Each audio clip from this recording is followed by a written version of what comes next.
तो तो ये जो चैप्टर है इसके अंदर we will be discussing the basically this chapter is analysis of financial statements. और इसको मैं स्लाइड लगा देता हूँ।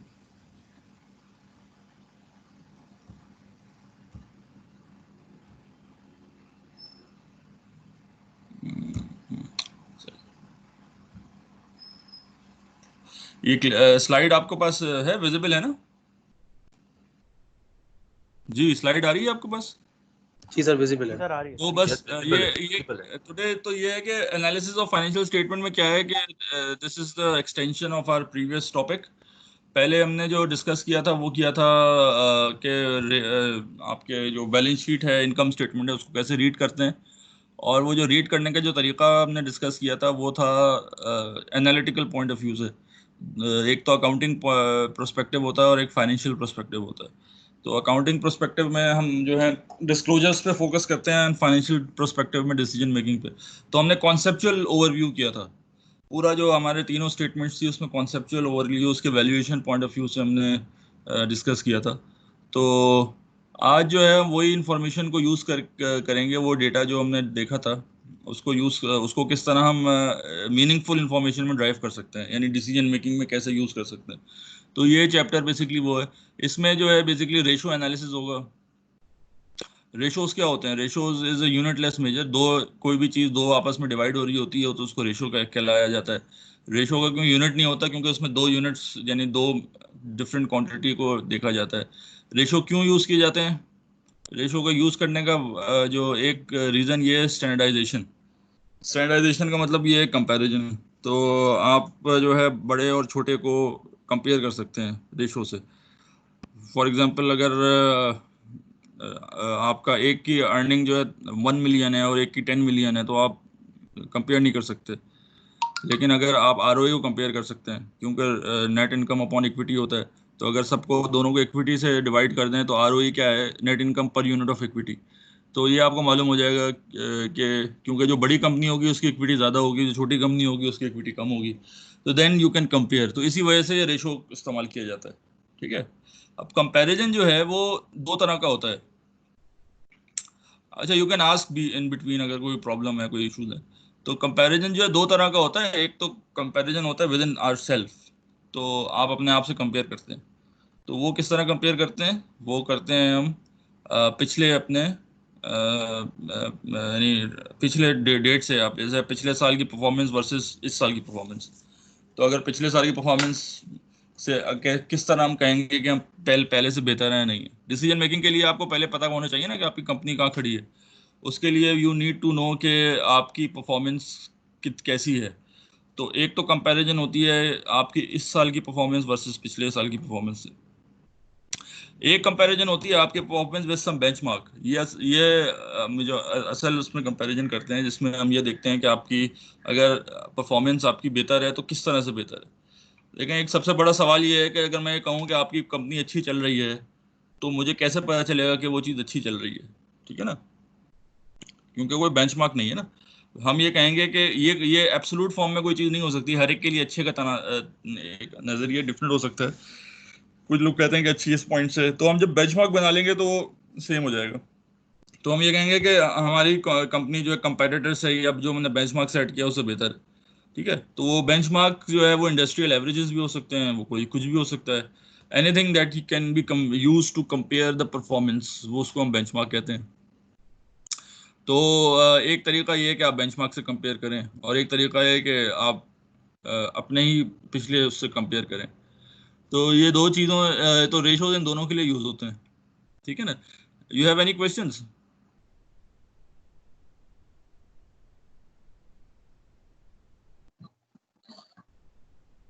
जी कोई नहीं सवाल? सर, अभी नहीं है सर, आपसे पूछ लेंगे जैसे। ओके, ठीक है। अच्छा, मैं अटेंडेंस ले लेता हूँ आपकी। 49 लोग हैं इस वक्त। ठीक है ना। ओके नाउ तो नाउ इसमें जो रेशोज, तो हम ये इसमें करते क्या है? इसमें सबसे पहले तो इसमें this is a sample of balance sheet, income statement. ठीक है। These are other ratios. Ratios why what are why useful, हमने डिस्कस कर लिया कि वो एक तो ये कि वो कंपेयर स्टैंडर्डाइज होते हैं जिससे आप कंपेयर कर सकते हैं, और रेशो से आप जो कंपेयर कर सकते हैं तो आप हाई वीकनेस और स्ट्रेंथ को हाईलाइट कर सकते हैं, ये असल चीज़ है। They are 5 major category of ratio, ठीक है। अच्छा, में रेशो कोई 25-30 रेशोज हैं बेसिकली, ठीक है ना। हमने उन रेशोज को इन कैटेगरी में किया हुआ है। मेरा तरीका जो है इसमें ये होगा कि विल बी डिस्कसिंग रेशोज को हम डिस्कस नहीं करेंगे, हम कैटेगरीज को डिस्कस करेंगे। With in the category ratios के अंदर जो फर्क होता है वो बहुत कम होता है, कोई बहुत ज़्यादा फर्क नहीं होता, ठीक है ना। असल फर्क कैटेगरीज का है। हर कैटेगरी के जो का यूजेज जो है कंपनी के लिए डिफरेंट होता है, कि वो लिक्विडिटी का लिक्विडिटी रेशोज को कंपनी किस डिसीजन मेकिंग यूज करेगी वो एक डिफरेंट होगा, एसेट मैनेजमेंट क्या होगा। तो there are 5 categories, one is liquidity, asset management, debt management, profitability and market value. तो ये कैटेगरीज हैं। अच्छा, लिक्विडिटी के अंदर they are 4-5 ratios, asset management के अंदर भी होते हैं, लेकिन इनके दरमियान आपस में कोई इतना फर्क नहीं होता।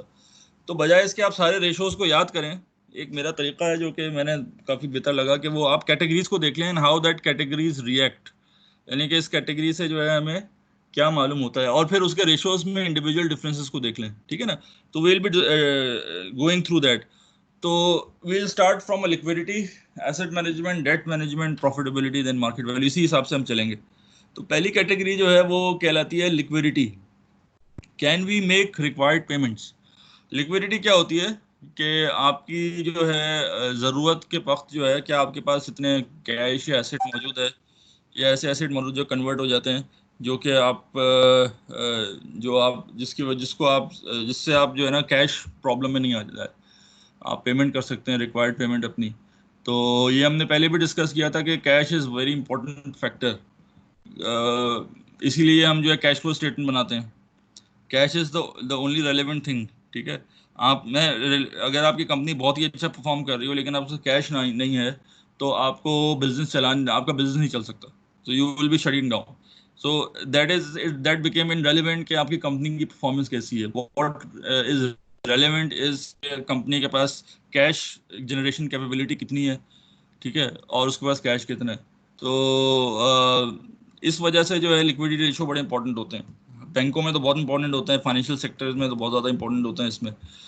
और बेसिकली 3 तरह के मेजर्स होते हैं, अगर हम देखा जाए, जिससे हम ये देख रहे होते हैं कंपनी की परफॉर्मेंस। एक तो होता है रिटर्न्स, के जो रिटर्न अच्छा बना रही हो कंपनी, प्रॉफिटेबिलिटी ज़्यादा हो। दूसरा दूसरा होता है रिस्क, कि वो जो रिटर्न जो बना रहे हैं उसके अंदर जो है you will be taking very less amount of risk, ठीक है। और तीसरा होता है लिक्विडिटी। लिक्विडिटी मीन्स के you can have an ample amount of cash available.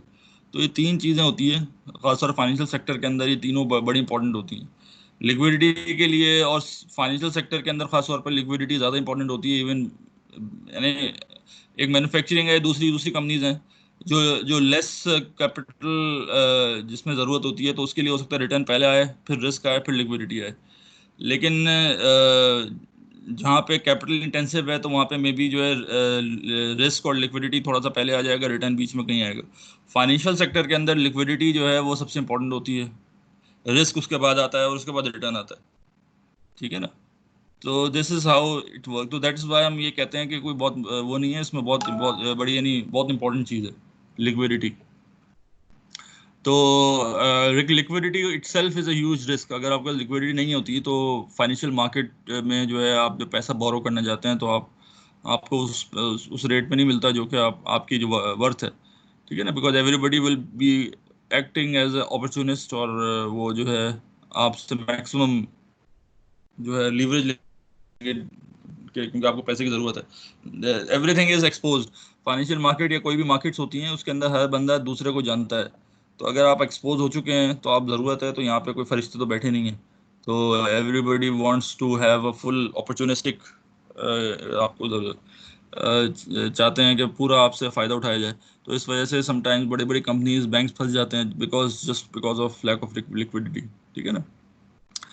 अच्छा, लिक्विडिटी की इम्पोर्टेंस इसलिए भी ज़्यादा है कि आपका वर्किंग कैपिटल, ठीक है ना। आपका पता है आपको कि वर्किंग कैपिटल को, यानी कंपनी को चलाने के लिए जो वर्किंग कैपिटल चाहिए होता है, वो भी जारी बात है करंट एसेट्स और करंट, कहीं अगर आपका इन्वेंट्री में फंस गया, now you need liquidity working capital, और वर्किंग कैपिटल के लिए you need amount of cash जो कि आपके पास हो।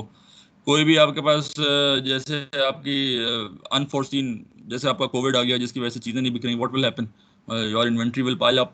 अब इन्वेंट्री पाइल अप हो जाएगी तो नाउ आपको चलाने के लिए यू अगेन नीड लिक्विडिटी, नहीं होगी तो आपका बिजनेस बंद हो जाएगा। तो एवरी, यानी आपका पूरा बिजनेस का जो फॉर्च्यून है वो actually depends upon how you make payments. तो ये लिक्विडिटी मैनेजमेंट कहलाती है। तो पहला तो डिस्कस करेंगे, इसके अंदर मुख्तलिफ रेशोज होते हैं, करंट रेशोज हैं, क्विक रेशो है, ये सब चीज़ें। Second is S efficiency. अगर आप ये कहें इन अ बॉटम लाइन के how efficient the company is running, efficiency क्या होती है पहले तो ये समझ लें। एफिशिएंसी ये होती है कि आप जो है मैक्सिमम आउटपुट करें मिनिमम इनपुट के साथ, यानी कि आप मिनिमम इनपुट में एक डिजायर्ड आउटपुट करें, या ये कि एक डिजायर्ड इनपुट में कोई मैक्सिमम आउटपुट करें। तो दैट इज बोथ, इसको हम एफिशिएंसी कहेंगे। मिनिमम इनपुट में मतलब ये कि अगर दूसरे लोग जो हैं 100 रुपए की आउटपुट के लिए अगर 50 रुपए इनपुट ले रहे हैं तो आप 20 रुपए इनपुट लें, तो दिस इज कॉल्ड एफिशिएंसी।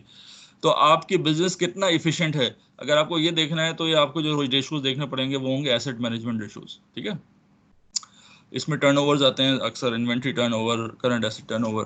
तो efficiency means how efficiently you are managing your asset, बड़ा इंपॉर्टेंट है। जब आप एफिशिएंट नहीं होंगे तो व्हाट विल हैपन, आप you will not be able to sell at a right price, और सर कंपेटिटर जो है वो। जी सर आपने बात की एफिशिएंसी की ना, कि एफिशिएंसी जाहिर से तो मिनिमम इनपुट देंगे मैक्सिमम आउटपुट आएगा, तो एफिशिएंसी जाहिर से तो ज़्यादा होगी। ठीक है, लेकिन हम ऐसा भी तो कर सकते हैं कि वो सारे फैक्टर्स जो हमारी एफिशिएंसी को रिड्यूस कर रहे हैं हम उन पे वर्क करें, और वहां से जो है एफिशिएंसी को अपनी जो है वो मैक्सिमम करने की कोशिश करें। ये वाली बात भी कंसीडर है। मतलब फॉर एग्जांपल हम कोई चीज़ बना रहे हैं, कंपनियां, अगर हमारे कोई बाय प्रोडक्ट्स ऐसे बन रहे हैं, बाय प्रोडक्ट मेन प्रोडक्ट के साथ कोई बाय प्रोडक्ट बन रहे हैं, अगर हम उनको भी हाँ सेल आउट कर रहे हैं मार्केट में, तो ये भी तो एफिशिएंसी इंक्रीज कर सकते हैं हमारी। हाँ, बिल्कुल कर सकते हैं। मतलब इस, हम ये नहीं कह रहे कि हम कैसे करें उसको ना, हम ये कह रहे हैं कि एफिशिएंसी को मेजर कैसे करें। अगर हम ये कहते हैं कि आपकी एफिशिएंसी कितनी है, आप 1 पे खड़े हैं, 2 पे खड़े हैं, 3 पे खड़े हैं, कहाँ खड़े हैं, वो आपको इससे पता चल जाएगा, एसेट मैनेजमेंट से। अगर आपकी एफिशिएंसी कम है तो फिर आपको ये देखना पड़ेगा कि आप एफिशिएंसी कैसे बढ़ाएं। उसके लिए आप इन्वेंट्री मैनेजमेंट भी कर सकते हैं, आप अपने फिक्स एसेट की भी कर सकते हैं। जो भी आपकी नीड है ना वो आपके हिसाब से होगी। तो उसमें जो है मुख्तलिफ तरीके होते हैं अकाउंट रिसीवेबल की मैनेजमेंट। मतलब आपको पहले देखना पड़ेगा कि वो एफिशिएंसी कम क्यों, उसके रीजन क्या है, तो उसके बाद जो है उस पर वर्कआउट करना पड़ेगा। ठीक है, तो ये सिर्फ ये बताते हैं कि what is the level of efficiency, और क्या वो सही है या अच्छा है या बुरा है, यानी कि if you compare with your competitor वो कैसा है। ठीक है ना। Excuse me sir. जी सर लेकिन हम ये कंक्लूड कैसे करेंगे कि company is operating on efficient level? मतलब हम्म मतलब कोई ऐसा बेंचमार्क होता है जो कि लाइक किसी हम्म इंडस्ट्री के लिए होता है, या ऑर्गेनाइजेशन का एक अपना बेंचमार्क होता है? हम्म, तो how hmm. We'll conclude? That's my question. अच्छा देखें, बेंचमार्क क्या है। बेंचमार्क एक तो ये हो सकता है कि टॉप 4 जो आपके इंडस्ट्री के लोग हैं बाय वॉल्यूम, उसका एवरेज हो सकता है बेंचमार्क। डिपेंड करता है कि आप आपकी आप एक तो इंडस्ट्री डिपेंड करती है कि आप किस इंडस्ट्री में, दूसरा आपका ये साइज डिपेंड करता है कि आपका साइज क्या है। क्योंकि ये भी स्टडीज देखी है कि साइज वाइज भी जो है ना एफिशिएंसी डिफरेंट होती है। तो ये दो चीज़ें पे यूजुअली बेंचमार्क सेट किए जाते हैं। तो मे बी आपका एक ओवरऑल इंडस्ट्रियल बेंचमार्क भी हो सकता है, या ये विद इन द इंडस्ट्री आपके साइज की कंपनीज, आपके लेवल की कंपनीज क्या परफॉर्म करती हैं, ये भी हो सकता है। कुछ दफ़ा आपका बेंचमार्क आउटसाइड भी हो सकता है कि पाकिस्तान से बाहर का भी हो सकता है, कि इंटरनेशनल भी हो सकता है अगर आपकी डाइवर्सिफाइड है, और अगर आप तो यानी यू कैन, ये बेंचमार्क कोई एब्सोल्यूट नहीं होता, ये आप खुद डिपेंड यानी करते हैं जिससे आप कंपेयर कर सकते हैं। ठीक है ना, जो आपके लिए बेहतर है। यानी बेंचमार्क क्या है, अच्छा बेंचमार्क आपके एक, जरूरी नहीं है रियल नंबर्स भी हो सकता है बेंचमार्क आपने खुद तय किया हो। ठीक है ना। तो नहीं तो सर व्हाटएवर हम यू हैव डिसाइडेड टारगेट। जी सर हम आप जो बात कर रहे हैं कि बेंचमार्क हम खुद डिसाइड करते हैं, लेकिन सर ये भी तो पॉसिबिलिटी कि हम अपने कॉम्पिटिटर को देखते हुए बेंचमार्क डिसाइड करें, क्योंकि जाहिर सी बात है हमारा कॉम्पिटिटर तो जो है वो हमारी एफिशिएंसी उसी के हिसाब से मेजर की जाएगी ना सर फिर। तो मैं यही तो कह रहा हूँ, आपका जो इंडस्ट्री के अंदर जो कॉम्पिटिटर है ना, मैं यही तो बात कर रहा हूँ। या तो आपका इंडस्ट्री का ले लें, इंडस्ट्री में ये होगा कि वो एवरेज आउट हो जाएगा। अगर इंडस्ट्री का आपने एफिशिएंसी ले ली तो आपको पता है कि उसमें तमाम कॉम्पिटिटर की एवरेज एफिशिएंसी आ रही है। ठीक है ना, उसमें ये होगा कि कॉम्पिटिटर स्पेसिफिक इफेक्ट खत्म हो जाएंगे, क्योंकि अगर कोई फर्म स्पेसिफिक इफेक्ट होगा वो एक दूसरे का कैंसिल आउट हो जाएगा। तो इसलिए जो है ना वो एक एवरेज आउट हो जाता है कि आप कहें कि भी हमने इंडस्ट्री से इतना ऊपर परफॉर्म। ठीक है, अगर आप स्पेसिफिकली किसी कॉम्पिटिटर को फोकस करना चाहते हैं तो आप उसका ले लें। अगर आप दो तीन कॉम्पिटिटर्स को मिला के फोकस करना चाहते हैं तो उनका कंबाइन ले लें। ठीक है ना, ये benchmark बनाते हैं। क्लियर? जी सर, थैंक यू। सर तो मतलब जिस तरह आपने कहा कि ये एब्सोल्यूट नहीं होता, तो मतलब लेकिन being a financial analyst, analyst को किसी एक कंपनी के बारे में ये तो पता होना चाहिए ना कि इसका बेस्ट जो है वो बेंचमार्क किस तरह जो है वो हम आइडेंटिफाई कर सकते हैं।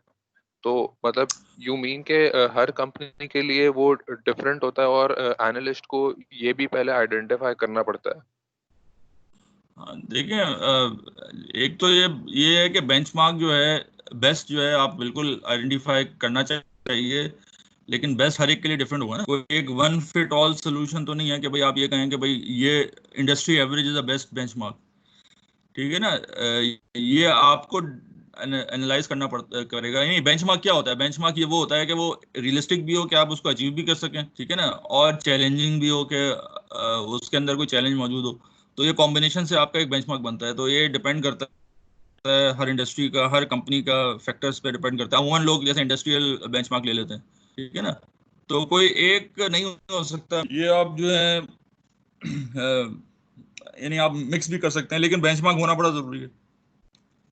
एक चीज और इसमें मैं आपको बता दूं कि अगर आप बेंचमार्क से अच्छा परफॉर्म कर रहे हैं या बुरा परफॉर्म कर रहे हैं, इसका फिर भी ये मतलब नहीं है कि आप अच्छा परफॉर्म कर रहे हैं। मतलब आप ये कह सकते हैं कि इस फैक्टर के बेंचमार्क से हम उसको एक्सीड कर दिए या उससे, लेकिन हम ये नहीं कह सकते कि आप अच्छा परफॉर्म कर रहे हैं, बिकॉज कंपनीज के रेशोज जो है ना एक दूसरे लिंक्ड होते हैं।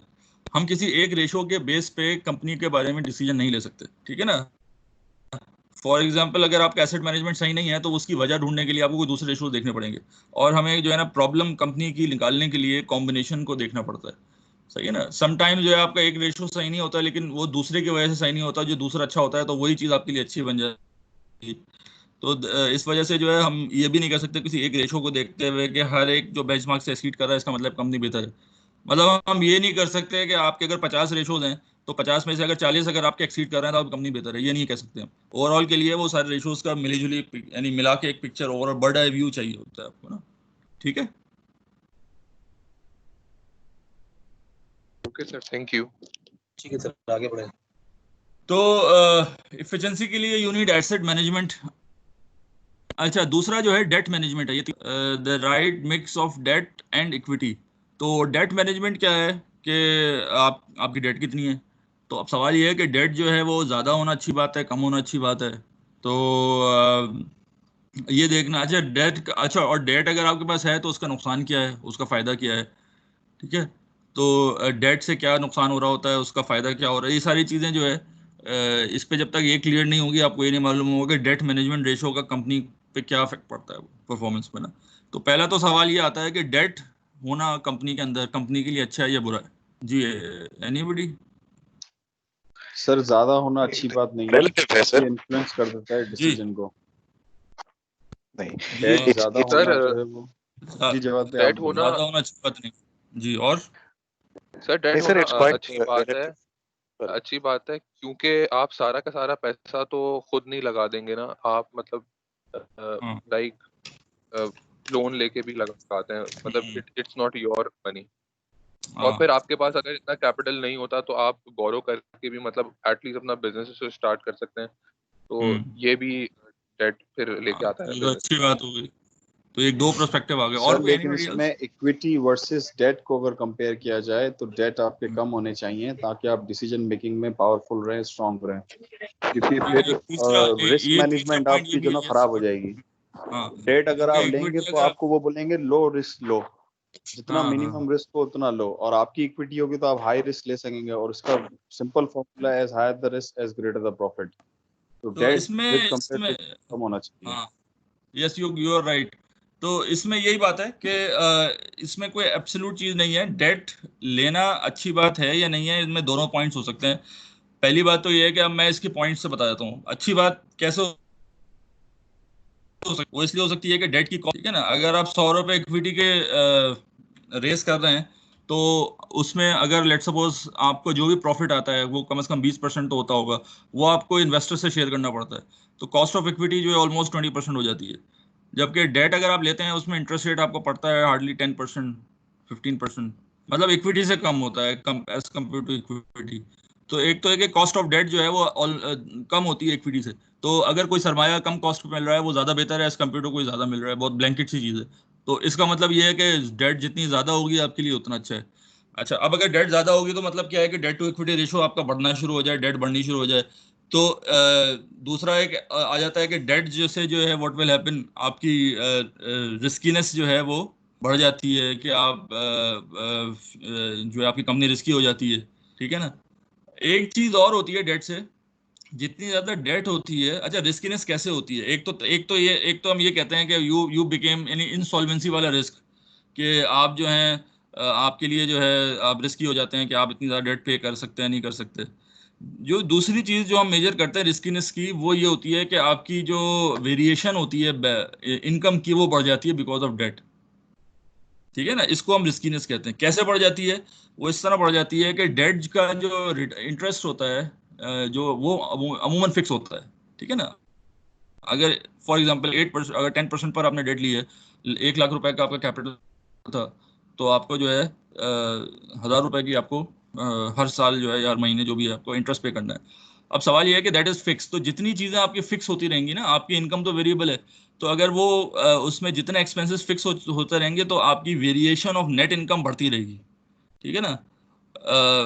अगर एवरीथिंग इज वेरिएबल तो व्हाट विल हैपन, आपकी वेरिएशन कम होगी। ठीक है ना। अगर आप फॉर यानी कि आप अगर आप 10,000 रुपए कमा रहे हैं तो आपके पास 10,000 रुपए भी आएंगे, उसमें मजीद वेरिएशन नहीं होगी। लेकिन अगर आपका बीच में फिक्स हो जाती है, अगर आप 10,000 रुपये कमाया और आपने डेट यानी इंटरेस्ट पे कर दिया फिक्स में, तो वो आपकी यानी अगर आपने ज़्यादा कमाया तो वो ज़्यादा नेट इनकम की वेरिएशन ज़्यादा होगी, यानी वो और बढ़ जाएगी बिकॉज आपका इंटरेस्ट फिक्स है। तो जब आपकी एक सर इसको अमाउंट फिक्स हो जाती है तो जी सर इसको मैं गलत तो नहीं हाँ समझ रहा ना, मैं कह हाँ देता हूँ हाँ कि हाँ आप कमाएं या ना कमाएं आपको फिक्स इंटरेस्ट तो पे करना ही है। हाँ लेकिन हाँ इक्विटी में बिल्कुल। ये बेनिफिट है कि आप जो कमाएंगे उसी का 20% देंगे ना, चाहे हायर ऑफ रेशो जो भी बने हाँ इसका। सही। नहीं ये बात सही है। मैं एक दूसरी बात कह रहा हूँ। मैं ये कह रहा हूँ कि मैं एक एग्जांपल से बताता हूँ आपको। ठीक है, लेट सपोज आपने कंपनी स्टार्ट की है, दो कंपनीज हैं।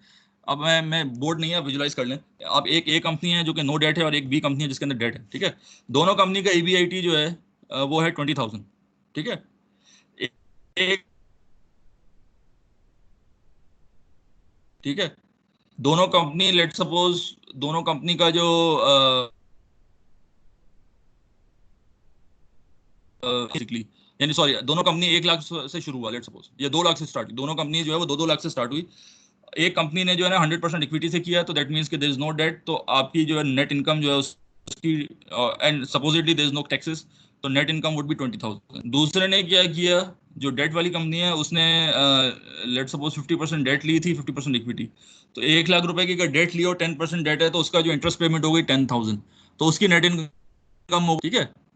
अब सवाल ये है कि अगर हम इसकी नेट इनकम निकालें, अच्छा इसमें कौन सी कंपनी बेहतर है कौन सी वर्स्ट है, विद डेट अच्छी है या विदाउट डेट अच्छी है? सर विदाउट डेट वाली। Without debt. ओके। अब नाउ विदाउट डेट वाली अच्छी इसलिए क्योंकि उसकी नेट इनकम ज्यादा है। ठीक है ना, वो 20,000 पे कर रही है और विद डेट जो है वो 10,000 पे कर रही है। लेकिन अगर हम आरओई निकालें, return on equity, so what will happen, जो Same है विदाउट डेट दोनों। वाली है, दोनों सेम है, दोनों सेम है ना। एक जो है 20,000 जी डिवाइड सर, किससे दोनों हो रही सेम। है, 2 लाख से, और एक 10,000 डिवाइड किससे हो रही है, 1 लाख से, क्योंकि उसकी इक्विटी कम है। तो आरओए में दोनों सेम है। तो अब आप कौन सा कह सकते हैं कि डेट यानी कौन सी कंपनी अच्छी है, नो डेट या विदाउट डेट? अब तो दोनों बराबर हो गई, क्लियर है। जी तो लेकिन अब लेट सपोज यहाँ पे हमने ये बात की थी कि जहाँ पे आपका जो रिटर्न्स है, यानी कि जो आपका रिटर्न था यानी ईबीआई था, वो that is equal to the cost of debt, that is EBIT is 10%, वो 20%, और जो कॉस्ट है, यानी कि बेसिकली आरओई जो था दोनों का ऑलमोस्ट यानी बराबर था, आपकी कॉस्ट और आपकी रेवेन्यू बराबर था। यानी 2 लाख पे आपने 20,000 कमाए, दैट मीन्स कि you are basically earning 10% on your total capital, और आपने 10% जो है this the cost. So what will happen, both are same. अब आप ये देखें, लेट सपोज अगर आपका इनकम ज्यादा है और कॉस्ट कम है, लेट सपोज आप अर्न करते हैं 10 की बजाय 20% ऑफ कैपिटल। 20% का मतलब क्या है? 20% का मतलब है नाउ यू आर मेकिंग दो ईबीआईटी लाख ऑफ पे अबाउट 40,000। 40,000 रुपीज। ठीक है, 2 लाख पे 40,000। तो अब इस केस के अंदर डेट लेने वाला ज्यादा फायदेमंद है या डेट देने वाला, ना लेने वाला ज्यादा फायदेमंद है? अब आप पूरा विजुअलाइज करें कि अगर दोनों 40,000 रुपए कमा रहे हैं और एक की डेट है 10,000, ठीक है, 10,000 माइनस किए तो एक की आ रही है एक का नेट इनकम आ रही है 30,000 और एक की आ रही है 40,000। 30,000 will how much capital? Sir इसमें आपने जो एग्जांपल रखी थी वो तो इक्वल था, डेट और इक्विटी। 2 लाख में हाँ, से लाख का डेट था, लाख की इक्विटी थी, जिसकी वजह से हम्म वो प्रॉफिट इक्वली डिवाइड हो रहा था 50%। तो अभी अगर हम्म। 40,000 भी कमाएगा तो 30 और 10 थोड़ी होगा, 20-20 हो गया ना उन दोनों का 50% के हिसाब से। तो अगर दोनों 40,000 रुपए कमाए ना दोनों ने, यानी कि जी अगर मैंने कहा कि आप जो है ना आपका रिटर्न ऑन कैपिटल इज 20%, तो 2 लाख पे का 20% इज 40,000, यही हुआ ना। तो दोनों ने चालीस वही हजार बात। रुपए कमाए, ठीक है। अब एक ने जो है 1 लाख रुपए का इंटरेस्ट लिया था, 10% उसको इंटरेस्ट देना था, और एक ने जो है अपने 2 लाख अपनी जेब से डाले थे। राइट। तो जिसने अपनी जेब से डाले थे उसकी नेट इनकम कितनी हुई? 40,000। 40,000। अच्छा, जिसने इंटरेस्ट जिसने पे किया बाहर था से उसकी लिया भी तो नेट इनकम कितनी हुई? हाँ, 30,000 हो गई। तीस 30,000 हजार हो हो गई। गई, ठीक है। अब 30,000 वाला 30,000 हो ज्यादा गई। अच्छा है क्योंकि आरओआई में आप उसको 30,000 वाला 30% ज्यादा अच्छा है, क्योंकि 30,000 डिवाइड किससे हो रहा है? 1 लाख से, तो 1 उसका लाख जो से हो रिटर्न है आरओई वो 30% आ रहा है। जबकि ज्यादा जो होगी। 40,000 है वो डिवाइड हो रहा है किससे? 2 लाख से, तो उसका रिटर्न जो है वो कितना आ रहा है? वो 20% आ रहा है। सो अब डेट अच्छी है या बुरी है? डेट अच्छी है। डेट अच्छी है, डेट अच्छी है, डेट अच्छी। ठीक है। तो अब ये एक हो गया, डेट अच्छी है, ठीक है। सर ये तो हम अब फंस हम इसको जाएंगे पलटते हैं सिनेरियो फाइनेंशियल को। एनालिसिस में। हम ठीक है, फंस तो जाएंगे now sir let's investment let's करते हैव हुए। Another scenario. ठीक है। जी अब एक तीसरा सिनेरियो करते हैं, वो हम ये कहते हैं कि now you will be getting return on capital of 5%। ठीक है, ठीक आपने है। जो है रिटर्न ऑन कैपिटल हुआ 5%। तो 5% का मतलब क्या है कि आपने 2 लाख का 5% कितना 2 होता लाख है? पे 10,000। दस दस हजार हजार रुपए तो आपकी टोटल टोटल जो आपकी ईबीआईटी थी वो दोनों की 10,000 थी, ठीक है। एक ने जो है 10,000 डेट दी, तो उसका अर्निंग जीरो कितनी हो गया। होगी? हाँ, और एक की अर्निंग कितनी? 10। अब कौन सा बेहतर है? पूरी 10,000 विदाउट डेट वाला, जी, क्योंकि आरओआई उसकी कम है। आरओआई की परसेंटेज डिसाइड करेगी कि डेट वाला आरओ अच्छा है की कि विदाउट परसेंटेज डेट वाला अच्छा निकालने है। हैं, वो 0 ही होगी, और दूसरे की आरओ 5% होगी। 10,000 5%। डिवाइड बाय 2 लाख कितना होता है? 5%। 0 डिवाइड बाय 1 लाख कितना होता है? ठीक है। जीरो। तो कहने का मकसद ये है कि नाउ नाउ व्हाट हैपेंस के वो जिसने डेट नहीं ली थी वो बेहतर हो गया। अब सवाल ये है कि आप हाउ कैन यू से कि डेट अच्छी है बुरी है, क्योंकि मैंने 3 सिनेरियो दिखा बताया आपको, आरओआई से, और तीनों सिनेरियो में आरओआई की बेस पे। हाँ नहीं, मैंने ये कह रहा हूँ तीनों सिनेरियो में आपने देखा कि एक सिनेरियो में डेट अच्छी हो गई, एक सिनेरियो में डेट बुरी हो गई, और एक सिनेरियो में डेट इनरेलेवेंट हो गई, वेदर यू टेक डेट और not, it doesn't matter. 3 scenario थे ना। अब now how can you decide के डेट किस तरह से बेहतर है, किस तरह से? अब इसको आप किस तरह से फॉर्मलाइज करेंगे कि हाउ कैन यू से कि when debt became benefit and when debt became cost? When ROI is more than नहीं, जो इसकी रिक्वायर्ड जब परसेंटेज है आपका नहीं? रिटर्न ऑन कैपिटल, अगर return on capital cost of capital से ज्यादा है तो डेट आपके लिए बेहतर हो हाँ, जाती है। अगर आपका return return on capital cost of capital से कम है, वही डेट आपके लिए खराब हो जाती है। ठीक है बिल्कुल ना, सही सर। बात समझ में आ रही है? तो डेट जो है सेल्फ खराब अच्छी नहीं होती, वो ये देखना होता है कि आपका रिटर्न और कॉस्ट कितनी है। ठीक है, तो आप जो है डैम बनाने के लिए पैसा लें वर्ल्ड बैंक से, आईएमएफ से, तो वही डेट आपके लिए अच्छी हो जाएगी। लेकिन अगर वो पैसा आप सैलरी देने के लिए दें तो उसका रिटर्न कितना है, जीरो, तो वही डेट आपके लिए खराब हो जाएगी, फिर डेट ट्रैप में चले जाएंगे। तो डेट डजंट डिपेंड, ये जो कहते हैं कि डेट लेना या कर्जे लेना अच्छी है बुरी बात है, ये डिपेंड करता है कि कर्जा लग किधर रहा है और उसका रिटर्न कितना आ रहा है, और क्या वो कॉस्ट से ज्यादा है या कम है। तो अगर उसका रिटर्न ज्यादा आ रहा है, वैलिड, वही कर्जा लेना आपके लिए अच्छा हो जाएगा, और अगर कम हो रहा है तो कर्जा लेना खराब हो जाएगा। सर ये समझ में इसको आई? आसान अल्फाज में इस तरह कह सकते हैं कि अगर आप कोई अगर डेब्ट इस पर्पस के लिए ले रहे हैं जो आपकी फ्यूचर वैल्यू इंक्रीज कर रहा हो आपकी आउटपुट की, रादर देन आप उसको बिजनेस रन करने के लिए ले रहे हो, तो वो ज्यादा बेहतर है। हाँ, वो जो जो आपकी वैल्यू इंक्रीज कब होती है, देखिए ना, वैल्यू इंक्रीज इसलिए होती है जब आप कोई जो वो पैसा ऐसी जगह लगाएं कि जिसका बेनिफिट आपकी कॉस्ट से ज्यादा हो, वो वैल्यू बनेगी ना। तो अगर आपने पैसा जो है 2 रुपए पे बोरो किया और 4 रुपए पे लगा दिया, तो वो जो 2 रुपए एक्स्ट्रा आपके पास है, दैट इज योर वैल्यू। ठीक है, तो डेट उस वक्त अच्छी हो जाएगी, देखें, उस वक्त इसलिए अच्छी हो जाएगी क्योंकि वो पैसा सस्ता मिला आपको, उसमें आरओई ज्यादा, यानी आपको कैपिटल कम लगा, तो आपके लिए बहुत बेहतर हो जाता है। लेकिन उसका रिवर्स भी हो जाएगा कि वही आपकी डेट आपके लिए उस वक्त खराब हो जाएगी जब आपकी कॉस्ट ज्यादा है, बिकॉज जब कॉस्ट ज्यादा है और उसकी नेचर फिक्स है, तो आप लॉस में चले जाएंगे।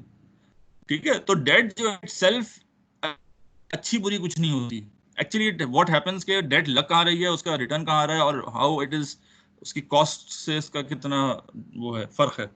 ठीक है, ये सर क्लियर जो हुई बात? आपने कॉर्पोरेट फाइनेंस, जी सर क्लियर हुई सर, जो कॉर्पोरेट फाइनेंस की आपने एक वीडियो दी थी हाँ इन्वेस्टमेंट के अंदर जो कॉन्सेप्ट क्लियर करा था, उसमें उसने ये बताया था कि आपको 8% पे मिल रहा है और तो हाँ आप 9% पे क्यों लोगे। दूसरी बात, अगर आप हाँ 8% से ज्यादा कमा नहीं रहे हो तो बेहतर ये है कि आप हाँ, वापस कर दो जिससे आपने पैसा लिया, यस, बनस्बत इसके कि आप खुद डेट अपने बिल्कुल ऊपर क्रिएट करो। बिल्कुल सिंपल सी, ये बिल्कुल लॉजिक है, नहीं, ये जो है ना वो कॉमन सेंस है बेसिकली, इसमें कुछ नहीं है। तो कॉमन सेंस है। अगर आपके पास, अगर आप 8% आपको नहीं अगर आपके पास 8 ऐसा जगह नहीं है जहाँ 8% आप मिल रहा है, तो आपको 8% लेना बेवकूफ़ी हुई ना। तो वो वही यही चीज़ है कि डेट जो है वो अच्छी भी है बुरी भी है। ठीक है, अब सवाल ये है कि डेट जो है वो एक्चुअली हम जो यहाँ पे डेट को कंसीडर करते हैं अच्छी या बुरी की कॉन्टेक्स्ट में, वो ये है कि डेट अच्छी भी है और बुरी भी है, लेकिन eight the same sir time एक डेट ज्यादा एक रिस्कीनेस है। जी जी जी।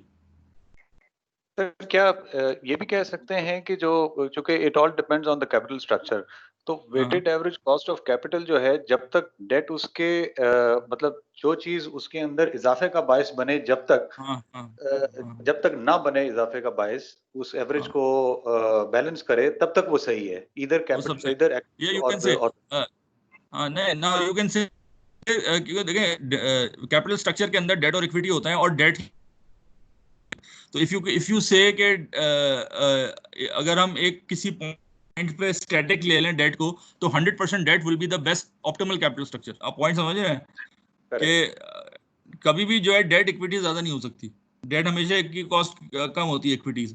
तो अगर ये बात करें तो the optimum level of capital structure is 100% debt. लेकिन होता क्या है कि जैसे जैसे आप डेट लेते रहते हैं, क्या होता है, कॉस्ट ऑफ डेट भी बढ़ती रहती है। तो एक ऐसा पॉइंट जहाँ पे जहाँ पे आपका कैपिटल स्ट्रक्चर की लेवल मिनिमम हो, वो आपका डेट टू इक्विटी रेशो होना चाहिए। This is how you, optimal जो डेट टू इक्विटी रेशो है वो है जहाँ पे आपका वैग जो है वो कम से कम हो। ठीक है, तो ये खैर ये आगे की बात है, हम तो सिर्फ इस वक्त एक पोर्शन उसका डिस्कस कर रहे हैं, विच इज डेट। तो हम ये देखते हैं कि डेट के अंदर जो है वो वेरिएशन बढ़ जाती है, अच्छा बुरा की बात नहीं है, वेरिएशन बढ़ जाती है, रिस्क बढ़ जाता है। रिस्क क्या होता है? रिस्क इज बेसिकली यानी ये वेरिएशन ऑफ द रिटर्न्स। अब आप ये इन दोनों का, मैं आप एक एग्जांपल देते हैं, हमने एक डेट कंपनी ली थी और एक नॉन डेट कंपनी ली थी। जो नॉन डेट कंपनी थी उसका जो मिनिमम रिटर्न था वो था 10,000, और मैक्सिमम रिटर्न कितना था, आई थिंक 40,000। नहीं सॉरी, आरओई की फॉर्म में बताएं। जो मिनिमम था वो 5% था और मैक्सिमम था वो कितना था, आई थिंक 40%। 20%, 20 20% था परसेंट सर, सॉरी 2 लाख 20%। 40,000। हाँ ठीक है, तो आपका जो रेंज अगर आप देखें मिनिमम और मैक्सिमम के अंदर वो थी 20% की रेंज, यानी कि your profit can move from 0 to 20%। यानी कि अगर आपका जो इंटरेस्ट रेट है वो 5% से लेकर 20% के दरमियान हो कहीं भी, तो आपकी जो कॉस्ट है वो 0 से 20% के दरमियान आपकी आएगी। सो दैट मीन्स कि आपकी रेंज ये है।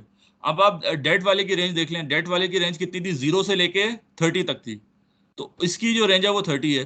तो दैट मीन्स कि वेरिएशन किस में ज़्यादा है, जिसने डेट ली हुई है, ठीक है, तो दैट मीन्स कि रिस्क उसमें ज़्यादा है।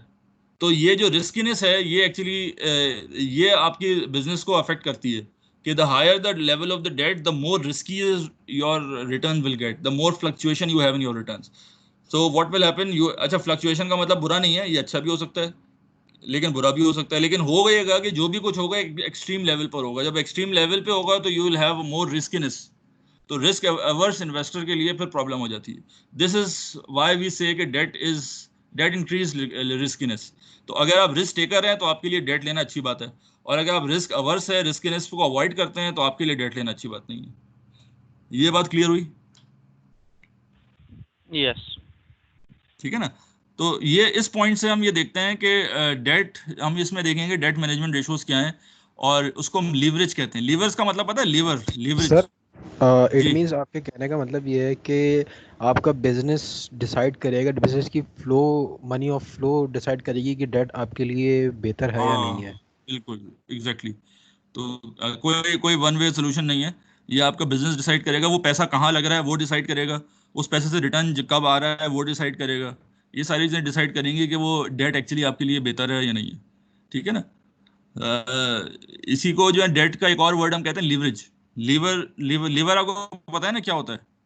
लीवर जो है जी, एनीबडी? हैंडल सर, खींचने के लिए। हैंडल होता है ना, तो हैंडल का काम क्या होता है? It's a force multiplier. तो यानी कि आप कम फोर्स लगा कर बेहतर नतीजा हासिल कर सकते हैं, इसको कहते हैं लिवर। तो लिवरेज का मतलब ये होता है कि debt is a force multiplier. अच्छा, it is a kind of a double edge sword.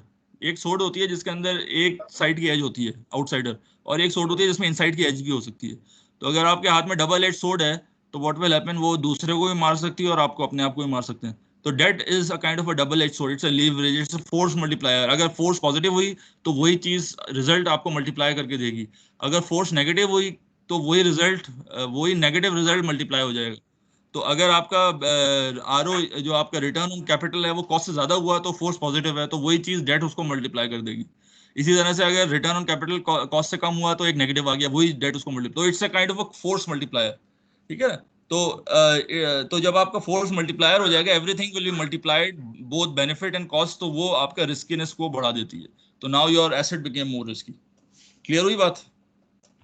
Ji sir, अगर हम इसको समराइज करके वन वन वर्ड में कंपाइल करें तो इट डिपेंड्स के that is a force multiplier, whether it depends the force is negative और पॉजिटिव। हाँ एग्जैक्टली।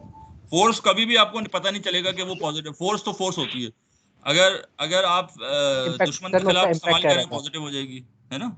उसका इम्पैक्ट कह रहा था कि इम्पैक्ट क्या पड़ता है, मतलब the impact of the force.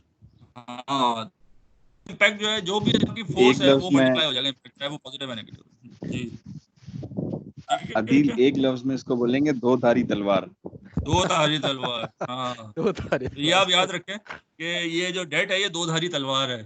तो जब तो आपके पास दो धारी तलवार होती है ना, तो आपको बड़ा एहतियात से चलाना होता है। तो अगर आप एहतियात से नहीं चलाएंगे तो क्या होगा कि वो आप अपने आप को भी नुकसान पहुंचा सकते हैं। ठीक है, तो हैंडल विद केयर बेसिकली। तो जो ग्लास की चीज होती है ना, उसमें लिखा होता है ना हैंडल विद केयर। तो ये डेट भी ऐसी चीज है कि it is very good at a start. यानी डेट, अगर आप जो है, if you are young entrepreneur moving ahead, तो आपके लिए डेट तो बड़ा अच्छा जबरदस्त लगता है। लेकिन डेट लेना जो है, इट्स वेरी केयरफुल, यानी you have to be very careful in order to take debt. तो इस, क्योंकि ये दैट कुड हर्ट योरसेल्फ। तो ये चीज है। इसी से हम जो बिजनेस में देखेंगे कि वो डेट, उसके लिए जो भी डेट लिया है वो फायदेमंद है, नुकसानदेह है, डिपेंडिंग अपॉन कि वो क्या, किस, उसको यूज कहाँ कर रहा है। ठीक है ना। क्लियर है?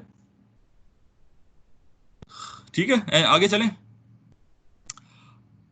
जी सर। तो जी जी सर। तो ये नाउ नेक्स्ट टू जो है, one is profitability and market value. Profitability of, you all no, it's a bottom line. Profitability क्या होती है कि जो है आपके रिटर्न आरओई है कितना है, आरओई, तो आप रिटर्न कितना बना रहे हैं।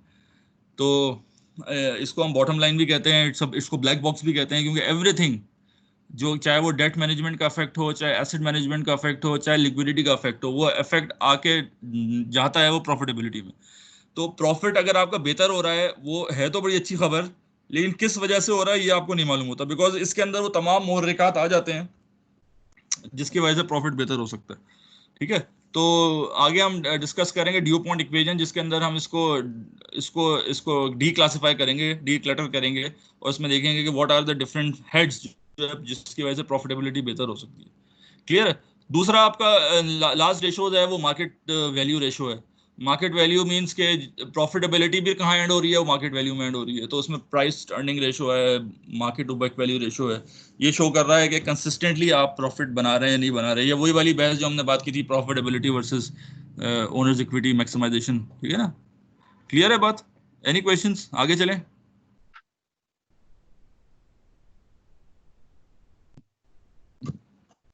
Let's move on. Okay, now हम बहुत ब्रीफली इसको डिस्कस कर लेंगे। इसमें एक रेशो है करंट रेशो। अब नाउ हम ये क्लासेस के हिसाब से कर रहे हैं। आपको ये मालूम हो गया कि कितनी क्लासेस हैं और वो क्लासेस क्या शो कर रही हैं और वो कंपनी के परफॉर्मेंस में किस तरह अफेक्ट करता है। तो पहली क्लास है करंट रेशो। करंट रेशो क्या होती है? Current assets upon current liabilities. अगर करंट रेशो इज 2.34x, इसका मतलब क्या है कि आपके जो करंट एसेट्स हैं वो 2.34 टाइम्स हैं करंट लायबिलिटी। तो जितने ज्यादा करंट एसेट्स होंगे, current assets you all know कि it's basically you can easily cash. तो अगर आपके पास ज्यादा करंट एसेट्स होंगे तो आपके पास कैश ज्यादा बेहतर आ सकता है। जी, एनी क्वेश्चंस? ओके, आगे चलें। इसी तरह से जैसे इन्होंने इंडस्ट्री से कंपेयर किया है, तो जैसे 2003 में इनका आ रहा है 2.34, जबकि इंडस्ट्री का आ रहा है 2.7, तो दैट मीन्स के वो मुसलसल इंडस्ट्री से जो है वो कम है। तो लेकिन हमें ये नहीं मालूम ये अच्छा परफॉर्म कर रहे हैं, बुरा, इसकी वजह क्या है। जब तक हमें वजह नहीं मालूम होगी तो we can not make any decision. लेकिन द पॉइंट इज कि लिक्विडिटी पोजीशन इज वीक। ठीक है ना? ये हमने फॉर श्योर हम बता सकते हैं। आगे चलें। ये आपको नजर आ रही है ना स्लाइड्स वगैरह? तो फिर नेक्स्ट इज पास्ट ईयर से तो जी सर जो लिक्विडिटी रेशो था वो 2000 पिछले सालों की निस्बत करंट ईयर में ज्यादा बेहतर है, जो लास्ट स्लाइड में आपने हाँ दिखाया। हाँ, ये भी कह तो सकते ये हैं होगा कि कि आगे आने वाले में एवरेज को भी क्रॉस कर देगा, कर सकता है, बिल्कुल जो कर सकता है। परफॉर्मेंस है उसकी। हाँ, मतलब ये यहाँ पे लिखा हुआ ना, it expected to improve but still below the industry average.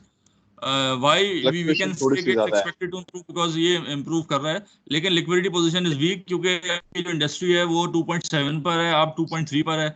अच्छा, लो है। वीक लिक्विडिटी का मतलब क्या है कि वीक का मतलब ये है कि अगर कोई हालात खराब हो जाते हैं तो इंडस्ट्री से आप बुरी पोजीशन में हो सकते हैं, बिकॉज आपके पास जो है एक्सेस सरप्लस लिक्विड एसेट्स मौजूद। ये है, क्लियर है? सही जी सर। इसमें कुछ और रेशोज भी होते हैं, वो आप अपनी किताब में भी देख सकते हैं। जैसे इसमें करंट है, इसके अलावा एक क्विक रेशो भी होता है, एक एसेट टेस्ट रेशो भी होता है। तो अब ये जो करंट एसेट्स होते हैं ना, इसके अंदर अगर तीन कैटेगरी देखें तो कैश, रिसीवेबल्स और इन्वेंट्री, ये तीन बेसिक होते हैं। अच्छा, अगर हम कहते हैं करंट रेशो की कैटेगरीज, यानी कि अगर लिक्विड रेशो में कैटेगरी देखें तो करंट रेशो से भी कोई ज्यादा लिक्विड रेशो हो सकता है, तो वो हम कहेंगे क्विक रेशो। क्विक रेशो में क्या करते हैं, इन्वेंट्री भी माइनस कर देते हैं, क्योंकि इन्वेंट्री जो है समटाइम्स बिकेम इन लिक्विड। खास तौर पे जब हालात खराब होते हैं तो इन्वेंट्री जो है वो लिक्विड नहीं रहती, वो बिक नहीं सकती। जब वो बिक नहीं सकती तो क्या होगा कि वो लिक्विडिटी रेशो आपको सही नहीं बता रहा होगा। तो अगर जैसे इसके अंदर थ्रू 2.34 है और इसके अंदर मेजॉरिटी इन्वेंट्री है, तो वो लिक्विड रेशो कहने का मतलब तो यानी यू कैन नॉट से कि वो इतना लिक्विड है जितना आपको नजर आ रहा है। तो उससे बेहतर एक रेशो हो जाता है क्विक रेशो, जिसके अंदर आप जो है ना करंट एसेट माइनस इन्वेंट्री कर देते हैं।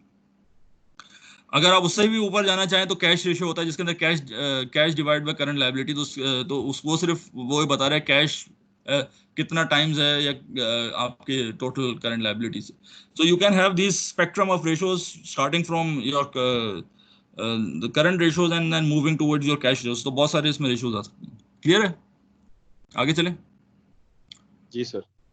तो फर्स्ट ये, सेकंड, अब ये हम यहाँ पे आ गए दूसरे ग्रुप पर, which is asset management. Asset management के अंदर जो रेशियोज आते हैं मेजॉरिटी के, वो सारे होते हैं टर्नओवर के नाम से। ये आप एक बिल्कुल बेसिक सी चीज बता रहा हूँ कि टर्नओवर रेशियोज क्या होते हैं, जहाँ पे सेल्स जो है वो न्यूमरेटर में होती हैं, जिन भी रेशियोज में उसको हम टर्नओवर कहते हैं। तो अगर आपको टर्नओवर रेशियोज याद करना बड़ा आसान है, अगर आप कहते हैं कि व्हाट इज इन्वेंट्री टर्नओवर, तो आप कहेंगे सेल्स अपॉन इन्वेंट्री। अगर आप कहेंगे कि what is account receivable turnover, तो आप कहेंगे सेल्स अपॉन रिसीवेबल्स। अगर आप कहेंगे what is fix asset turnover, हम ये कहेंगे सेल्स अपॉन फिक्स एसेट।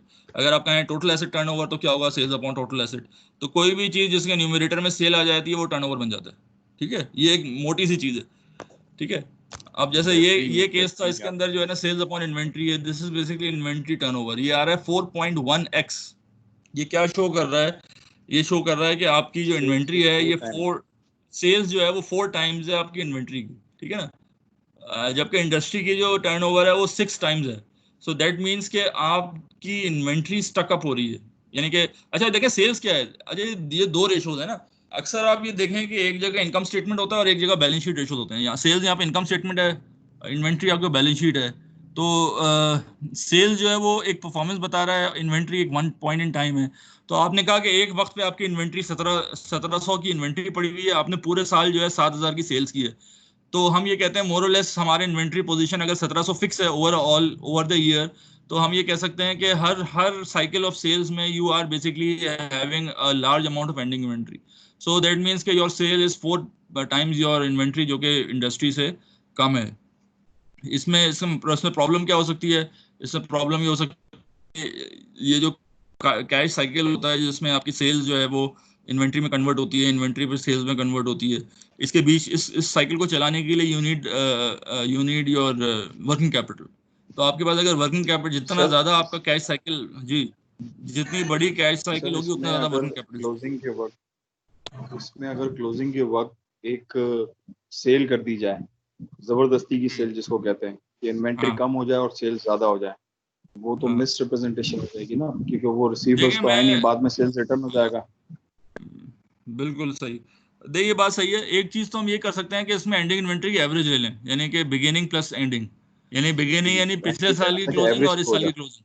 हाँ, तो अमूमन हम इसको एवरेज कर लेते हैं। होती है एंडिंग इन्वेंट्री है, लेकिन आपकी जैसे बात है सेल्स तो एवरेज नहीं हो सकती ना, सेल्स तो वैसे ही आपकी वो है परफॉर्मेंस बेस्ड है ना। हाँ, तो मतलब कहने का मकसद ये है कि इसको एवरेज डेली सेल्स भी ले सकते हैं, यानी जितने भी टर्नओवर है उनको अगर एवरेज से किया जाए तो वो ज्यादा बेहतर हो जाएगा ना। इन्वेंट्री को आप एवरेज ले सकते हैं।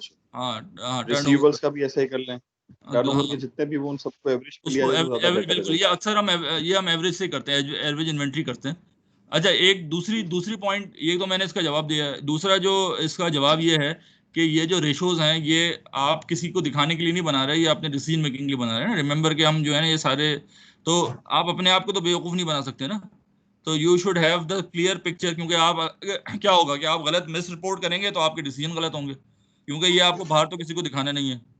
ठीक है ना, तो ये वाली बात कि इसके मिस रिपोर्ट करने से आपके नंबर्स अच्छे हो जाएंगे, तो अगर नंबर अच्छे हो जाएंगे वो आप ही के लिए नुकसानदेह, और इसके अच्छे होने से आपको कोई बेनिफिट मिलेगा नहीं, क्योंकि आपको जो अकाउंटिंग पॉइंट ऑफ व्यू से डिस्क्लोज करना था वो आप कर चुके हैं। Now you are basically making decision, आप इंटरनल बेसिकली रिपोर्ट कर रहे हैं ना, तो इसके लिए वो उतनी रेलेवेंस हो, यानी वो चीज़ लॉजिक भी समझ में नहीं आती, आप अपने आप को बेवकूफ़ बनाने के लिए विंडो ड्रेसिंग करें। ठीक है, क्लियर है? अच्छा सर, ये सर एक भी तो यूज करता है ना रेशियोज, एक्सटर्नल यूज भी तो हो गया ना इसका। एक्सटर्नल यूज होते हैं, एक्सटर्नल यूज जब आप रेशियोज कर रहे होते हैं ना, तो जो भी एनालिस्ट बैठा होगा वहाँ पे वो इससे जो इन्फॉर्मेशन, मीनिंगफुल इन्फॉर्मेशन निकालेगा ना, तो वो सिर्फ एक यूनिट्स के बेस पे नहीं निकालेगा। ठीक है ना, आपके जो डिसीजंस होते हैं डिविडेंड के या कैश फ्लो डिसीजंस होते हैं, उसमें तो इफेक्ट नहीं होता, ये आप रेशियोज एक्स्ट्रा आप दे रहे होते हैं, it's not part of a financial statement, ये एक्स्ट्रा आप इन्फॉर्मेशन दे रहे होते हैं। और जो भी एनालिस्ट बैठा होता है वो भी जो है ना ये देख रहा होता है कि आपकी परफॉर्मेंस क्या है पिछले साल इस साल, तो वो भी सिर्फ इस तरह से वो नहीं कर सकता कि आप एक रेशो को बेस बनाए। ठीक है ना, तो ये जो है ये इतना चलता नहीं है, मतलब इस तरह से कि आप इसको इससे जो है ना आप बहुत ज्यादा डिसीज, ये ऐसा होना मुश्किल होता है। ठीक है ना, तो हाँ, अगर आपके पास जो है ना, ये अक्सर वहाँ देखा जाता है जहाँ पे यू हैव अब बेंचमार्क्स के जो आपके रेगुलेटरी बेंचमार्क्स हैं, तो वहाँ पे काम हो सकता है। लेकिन यार जैसे फॉर एग्जांपल बैंक्स के अंदर या कोई भी कहीं भी रेगुलेटरी या कहीं बेंचमार्क्स हो सकते हैं, तो वहाँ पे आप ये कर सकते हैं, थोड़ा सा आप चीज़ बढ़ा दें, विंडो ड्रेस कर दें। ठीक है ना, लेकिन लेकिन लॉन्ग टर्म में वो इतना ज्यादा जो है इफेक्टिव नहीं होता, because you can not fool everybody every time. तो क्लियर है? तो इसको अगर हम सेल्फ रिपोर्टिंग के लिए यूज करें तो एवरेज इन्वेंट्री लेते हैं एक तो, नंबर वन। और जितनी ज़्यादा इन्वेंट्री टर्नओवर ज़्यादा होगा उतना ही ज़्यादा आपको पैसा चाहिए होगा यानी टू रोलिंग के लिए, क्योंकि रोलिंग आपकी जो है कई दफ़ा होती है साल में, तो हर रोलिंग के अंदर you need more amount of money, cash.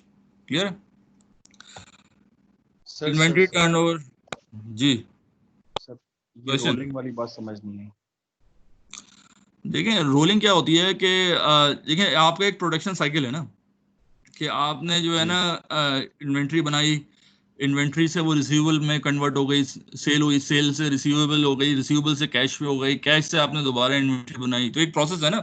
तो अगर आपका एक प्रोसेस चल रहा है, ठीक है ना, जब इन्वेंट्री बनाने के लिए आपको पैसा चाहिए, पैसा कहाँ से आएगा? जब वो कैश में कन्वर्ट होगी, ठीक है। अगर आपने इन्वेंट्री बनाई और बाय द टाइम वो कैश में कन्वर्ट हुई, उस टाइम के अंदर अगर टाइम पीरियड ज्यादा है तो व्हाट विल हैपन?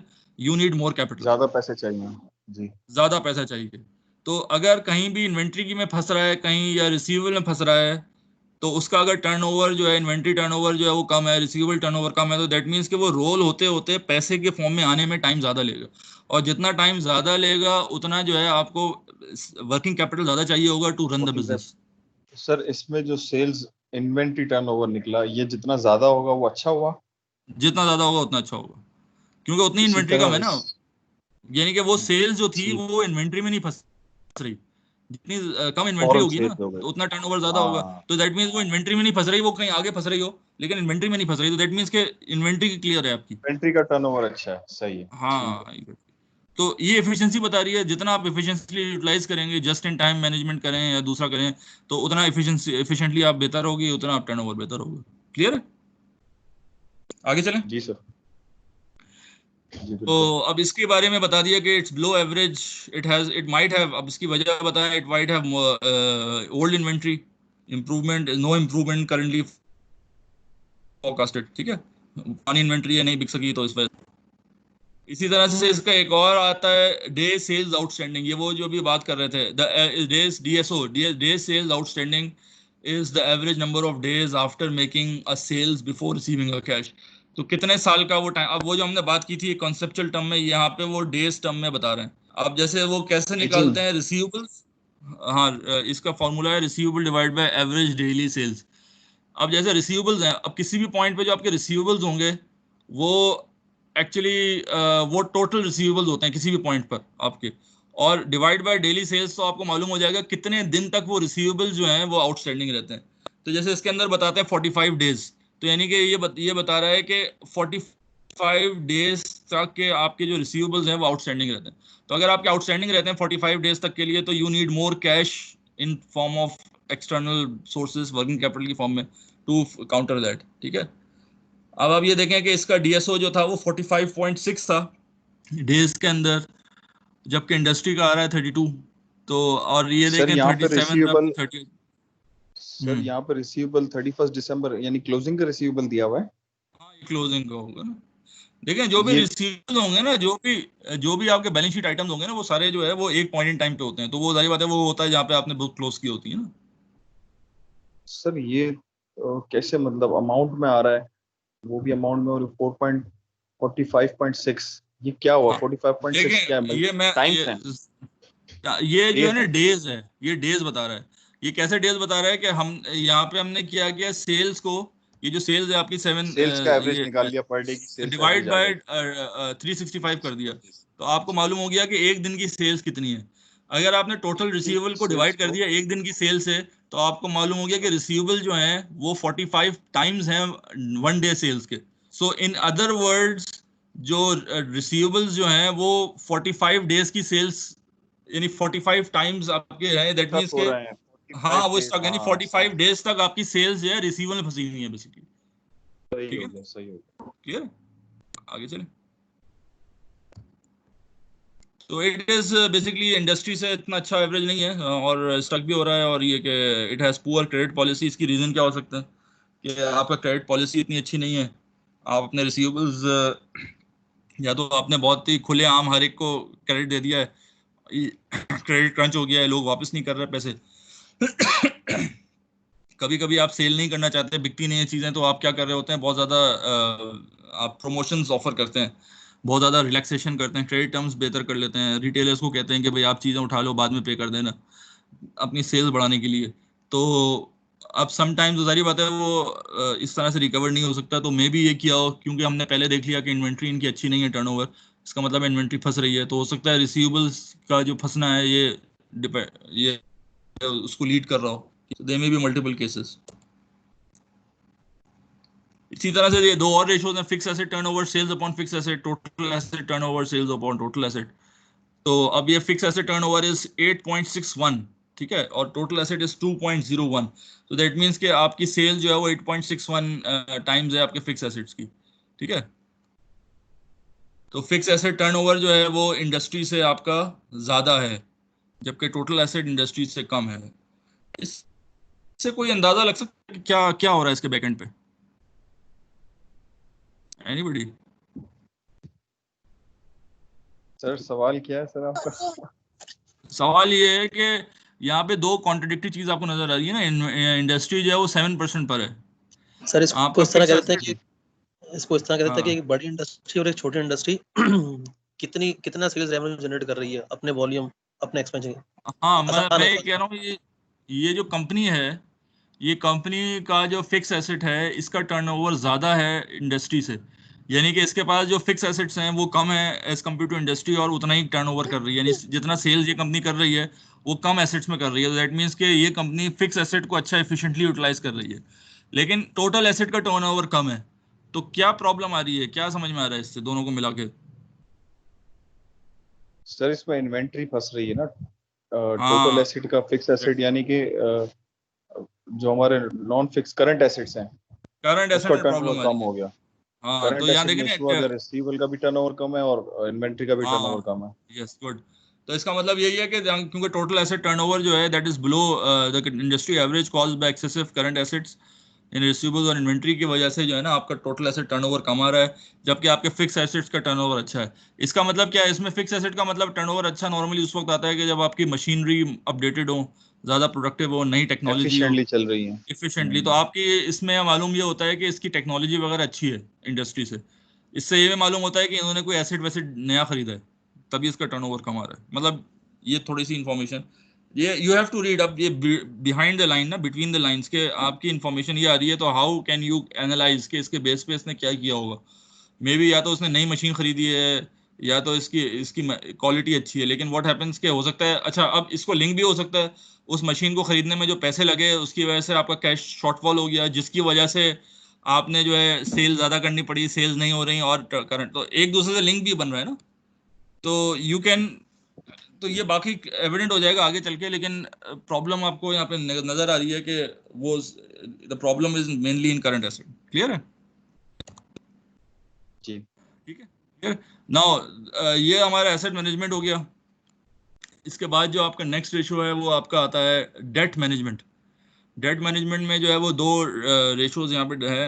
एक तो डेट रेशियो है, इसमें डेट टू इक्विटी भी हो सकता है, ये इन्होंने डेट टू एसेट रेशियो बताया, total date divide by total assets. यहाँ पे बेसिकली लॉन्ग टर्म डेट्स लेते हैं, तो long term debt divide by तो 44% आ रहा है, तो दैट मीन्स कि आपका एसेट का 44% जो है वो डेट फाइनेंस्ड है।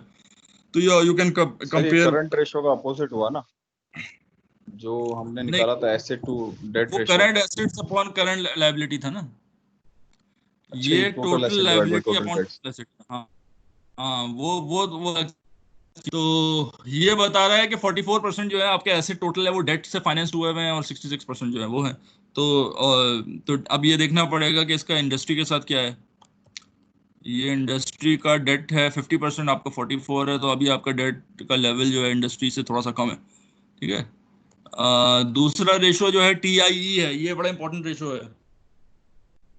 इसको कहते हैं टाइम इंटरेस्ट, इसको इंटरेस्ट कवरेज रेशो भी कहा जाता है, मुख्तलिफ टर्म्स होती हैं। यहाँ पे आपका TIE है, ये है EBIT अपॉन इंटरेस्ट एक्सपेंस, यानी EBIT is your performance, your earning, interest expense your cost.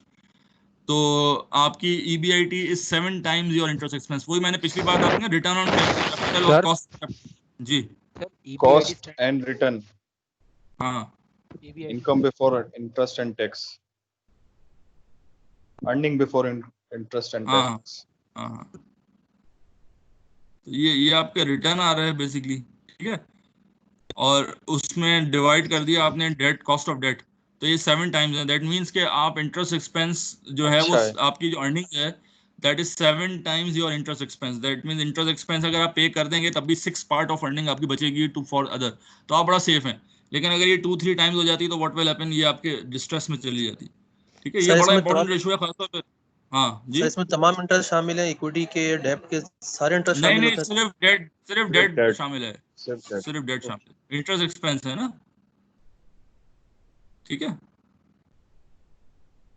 जी। कोई क्वेश्चन?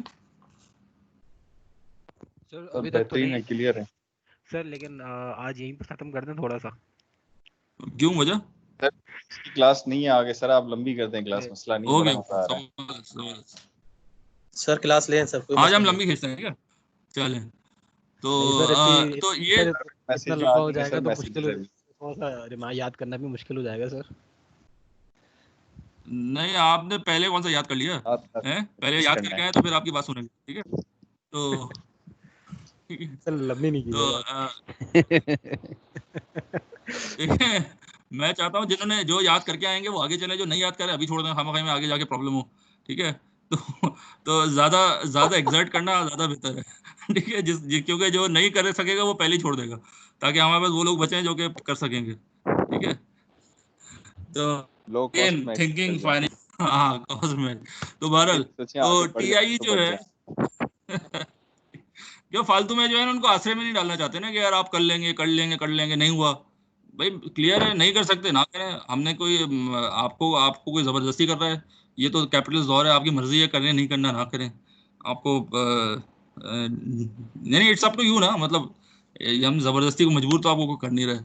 सो लोग और इसी माशाल्लाह बड़े लोग हैं तो आपको तो वैसे ही कोई मजबूर नहीं कर सकता, तो द डिसीजन इज योर्स। तो इसलिए जो है, जो पहले जाना चाहे पहले चला जाए, हमें कोई एतराज नहीं है। तो खैर बहरहाल, तो मजाक ही कर रहा था मैं, ऐसे कोई वो नहीं हूँ, आपको माइंड नहीं कीजिएगा, मैं होगा कभी सर। कभी ऐसी बातें, ठीक है। तो तो जो सर रैशनल टीआई जो रैशनल है फोर्सेस ये खत्म हो जाएंगी, है क्या? रैशनल फोर्सेस कम हो जाएंगी। हाँ मतलब तो अभी पता चल जाए सर ना, मतलब वैसे भी अपने आप को एसेस कर सर इसको। सर सर जी, वैसे भी क्लास लेके बंदे का स्ट्रेस कम हो रहा होता है। लाइफ में इतना स्ट्रेस है, थोड़ा सा क्लास ले लेके बंदा सुकून में आ जाता है, अच्छा लगता है सुकून फिर। में आ जाए बस, ये अच्छी बात है ना, जितनी सर लंबी क्लास होगी इतना सुकून बढ़ जाएगा आपका।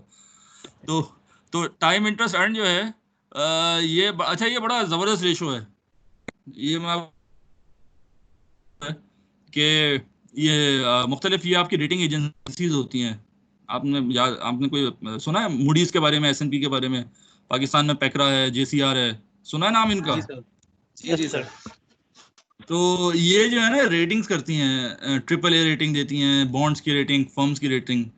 तो अच्छा, ये रेटिंग अपनी डिस्क्लोज नहीं करती हैं कि हमने कैसे बनाई है। वो ये डिस्क्लोज करती हैं कि हमने जो है ना वो कौन कौन से रेशोज को यूज किया है रेटिंग के अंदर, लेकिन वो मॉडल डिस्क्लोज नहीं करती कंपनीज के। हर एक का अपना एक ट्रेड सीक्रेट होता है कि वो कौन से रेशोज लिए हैं। तो बाज लोगों ने इस पे रिवर्स इंजीनियरिंग की। उन्होंने जो है ना उनके उनके रिजल्ट्स को देखते हुए ये देखा कि वो कौन सा रेशोज किस में लिया है। तो जो रिजल्ट आया ना वो हैरान कुन था। वो ये कि जो टाई जो है ना, ये टाइम इंटरेस्ट अर्न, ये रेटिंग के अंदर ऑलमोस्ट इसका 30 to 40% रेशो था, यानी बहुत बड़ा इसका जो है ना इम्पैक्ट था। तो जो बहुत बड़ा जो आपका इफेक्ट आता है रेटिंग का, वो सिर्फ इस बेसिस पे आता है, इस रेशो का। इसको इंटरेस्ट कवरेज रेशो भी आम जबान में कहते हैं। समटाइम्स आपको टीआई नहीं मिले, लेकिन इंटरेस्ट कवरेज के नाम से आपको मिल जाएगा। तो interest coverage ratio is one of the most important ratio जो रेटिंग में यूज होता है, ठीक है। तो ये जो है डेट के हैं। Next is EBIT DA। ये क्या चीज होती है? Earning before interest, taxes, depreciation, amortization. EBIT DA coverage, इसके अंदर और इंटरेस्ट कवरेज, ये टीआई के अंदर, इसमें फर्क क्या है ये जरा समझ लें। डेप्रिसिएशन और अमोर्टाइजेशन का एडिशन हो गया ना, नॉन कैश आइटम माइनस हो हाँ गए। हाँ, मैं इसको समझाता हूँ। ये हम ये क्यों निकाल रहे हैं, हम एक चीज मालूम तो इंटरेस्ट कवरेज से आराम से हो रही है। ये बेसिकली वही शो करता है जो इंटरेस्ट कवरेज। जैसे इंटरेस्ट कवरेज आ रहा है 7 टाइम्स, दैट मीन्स कि आपका जो रेवेन्यू है वो 7 टाइम्स आपके एक्सपेंसेस है। ये 5.9 टाइम्स आ रहा है। यानी चीज वही, कॉन्सेप्ट वही है, लेकिन why we need this so much huge kind of a ratio? इसकी इसकी रीजन ये है कि sometimes companies use of balance sheet financing. Sometimes companies use of balance sheet financing. जब आप ऑफ बैलेंस शीट फाइनेंसिंग करते हैं तो आपके रेशो डिस्टॉर्ट हो जाते हैं। ये आपको मालूम है क्या होता है ऑफ बैलेंस शीट फाइनेंसिंग? नहीं सर, हाँ? प्लीज एक्सप्लेन करते हैं। Okay, of balance sheet financing का मतलब ये होता है कि हाँ सिक्योर नहीं security. Of balance sheet financing का मतलब ये होता है कि आपने वो सारे इफेक्ट ले लिए जो फाइनेंसिंग से मिलते हैं, लेकिन उसका नामो निशान बैलेंस शीट में नहीं है। फॉर एग्जांपल मैं आपको एग्जांपल देता हूँ। आपने जो है आपके बिजनेस है कोरियर का, लेट्स सपोज के लिए आपको गाड़ी खरीदनी है। जब आप गाड़ी खरीदेंगे तो व्हाट विल हैपन कि एक एसेट क्रिएट होगा, गाड़ी का, कार का एक एसेट क्रिएट होगा बैलेंस शीट पर। एक आपकी जो है वो क्योंकि जाहिर बात है आप अपने पास से तो खरीदते नहीं है अपनी जेब से, तो ये एक डेट क्रिएट होगी। लेट्स सपोज आपने बोरोइंग करके खरीदी, तो you have a payable of let's suppose 1 lakh की पेएबल है और 1 लाख का आपका एसेट खरीदे, तो that is basically balance sheet में आया। इनकम स्टेटमेंट में क्या आएगा? इनकम स्टेटमेंट के अंदर उस गाड़ी की वजह से जो आपकी सेल्स बढ़ी है वो आएगी as a part of revenue. उसके बाद जो है आप उसके अंदर इंटरेस्ट एक्सपेंस जो आपने अपने बोरोइंग पे देना है वो आप माइनस करेंगे, वो एक्सपेंस में आ जाएगा। और तीसरा उस गाड़ी की डेप्रिसिएशन, वो 2 एक्सपेंस होंगे। क्लियर? बात समझ में आ रही है? तो दिस इज हाउ आपके इनकम और बैलेंस शीट के अंदर एक इसका फाइनेंसिंग का इफेक्ट आएगा कि you have bought a productive asset, उसके लिए आपने फाइनेंसिंग किया और उस फाइनेंसिंग के लिए you have 2 item on your balance sheet and you have 2 expenses and 1 revenue. Clear? On your income statement. अगर आपने यही गाड़ी लीज पे ली होती तो क्या होता? अगर आपने लीज पे ली होती, इंस्टॉलमेंट पे कर रहे होते और प्रिंसिपल अमाउंट भी होता। हाँ, अब आपने लीज पे ली होती तो ना ये गाड़ी इनकम स्टेटमेंट में एसेट में होती, ठीक है, नंबर 1, तो आपका एसेट गया। दूसरा ये कि ना ये आपकी बैलेंस शीट के अंदर, इक्विटी के अंदर आपने कोई कर्जा लिया होता तो बैलेंस शीट के अंदर कुछ नहीं होता, ठीक है। नंबर 3 क्या है? इनकम स्टेटमेंट में आ जाते हैं। तो इनकम स्टेटमेंट के अंदर सेल्स तो बढ़ जाएगी आपकी, बिकॉज जारी बात है वो गाड़ी का प्रोडक्टिव इफेक्ट आप कैश कर रहे हैं। हाँ सॉरी सर, लीज पे ली है, सर लीज पे ली है तो 10% 20% डाउन पेमेंट होती है, इक्विटी पे इफेक्ट पड़ा ना सर? हाँ ओके, नहीं मैं समझाता हूँ। तो अच्छा, लीज जो है ना वो 2 तरह की होती है, एक फाइनेंशियल लीज होती है और एक ऑपरेटिंग लीज होती है। ये आप शायद अपने अकाउंट्स में शायद पढ़ाओ नहीं पढ़ाओ। तो फाइनेंशियल लीज जो है ना उसकी टर्म्स होती हैं। तो फाइनेंशियल लीज पे तो अफेक्ट आता है इक्विटी पर। फाइनेंशियल लीज का मतलब ये होता है कि आपने एसेट जो है या तो आपने इस वजह से लिया है कि आप जो है ना वो एसेट अपना खुद बना लेंगे, या एसेट की 75% एटलीस्ट 75% ऑफ यूजफुल लाइफ जो है वो आपके पास रहती है। तो अगर इस तरह का एसेट है जैसे वो, उसको हम कहते हैं फाइनेंशियल लीज। एक होता है ऑपरेटिंग लीज। ऑपरेटिंग लीज का मतलब ये है कि आपने जो है 1 महीने किराए पे ले लिया, इसको हम इस तरह कहते हैं ऑपरेटिंग लिया, 1 साल के ले लिया। इन दोनों की ट्रीटमेंट अकाउंटिंग में डिफरेंट होती है। अगर आप फाइनेंशियल लीज लेते हैं तो अकाउंटिंग में एक्सपेंस है। हाँ फाइनेंशियल लीज में एसेट भी इंक्रीज होगा और इक्विटी भी हाँ, अगर हम फाइनेंशियल लीज लेते हैं तो हाँ, अगर अगर हम फाइनेंशियल लीज लेते हैं तो ये स्टैंडर्ड ये कहते हैं, जो आपका इंटरनेशनल अकाउंटिंग स्टैंडर्ड्स हैं वो ये कहते हैं कि आप जो है एसेट क्रिएट करेंगे present value of lease payments का, और एक आप लाइबिलिटी क्रिएट करेंगे। तो उसको तो आपने कैपिटलाइज कर दिया बैलेंस शीट में। अगर आपने ऑपरेटिंग लीज ली है तब क्या करेंगे ना? उस केस के अंदर देयर इज नो कैपिटलाइजेशन, ठीक है। तो वही चीज जो है आपने बैलेंस शीट में तो आपने कोई चीज नहीं डाली है, लेकिन व्हाट हैपेंस आपके इनकम में इनकम बढ़ जाएगी आपकी, और एक्सपेंस में आपका रेंट एक्सपेंस बढ़ जाएगा, आपका डेप्रिसिएशन नहीं होगा, आपका इंटरेस्ट नहीं होगा। Sir revenue divide by interest expense. Sir जी एक क्वेश्चन, एक क्वेरी थी मेरी इसमें। ये जो अब उबर्स एंड करीम के मॉडल हैं, तो इसमें ये operating lease sort of use कर रहे हैं कुछ, क्योंकि उबर और करीम के ऊपर तो ये एसेट की कोई वैल्यू यकीनन शो नहीं हो रही होगी, क्योंकि गाड़ी तो हमारी है। हाँ नहीं, अगर तो इन्होंने जो लीज नहीं, अब जब उनके मॉडल का मुझे नहीं मालूम, ये करीम खुद तो ओन नहीं करती ना गाड़ी, ये तो आउटसोर्स है। बिल्कुल, जब उसकी इसके बुक में तो गाड़ी वैसे भी नहीं है। अब वो जो ओनर जो आउटसोर्स, बेसिकली ये उबर और करीम तो एक तरह से सर्विस है जो कि अपना कमीशन ले रही है। It's kind of brokerage service जो कि ओनर और उसके दरमियान है और कमीशन ले रही है। तो गाड़ी जो है वो तो ओनर की है, ठीक है। तो इसकी अपनी गाड़ियां नहीं है, तो इसलिए हम ये इस केस में नहीं कह सकते कि इसको, लेकिन समटाइम्स ऐसा होता है कि आपने जो है ना किराए पे गाड़ियां ली हुई होती हैं।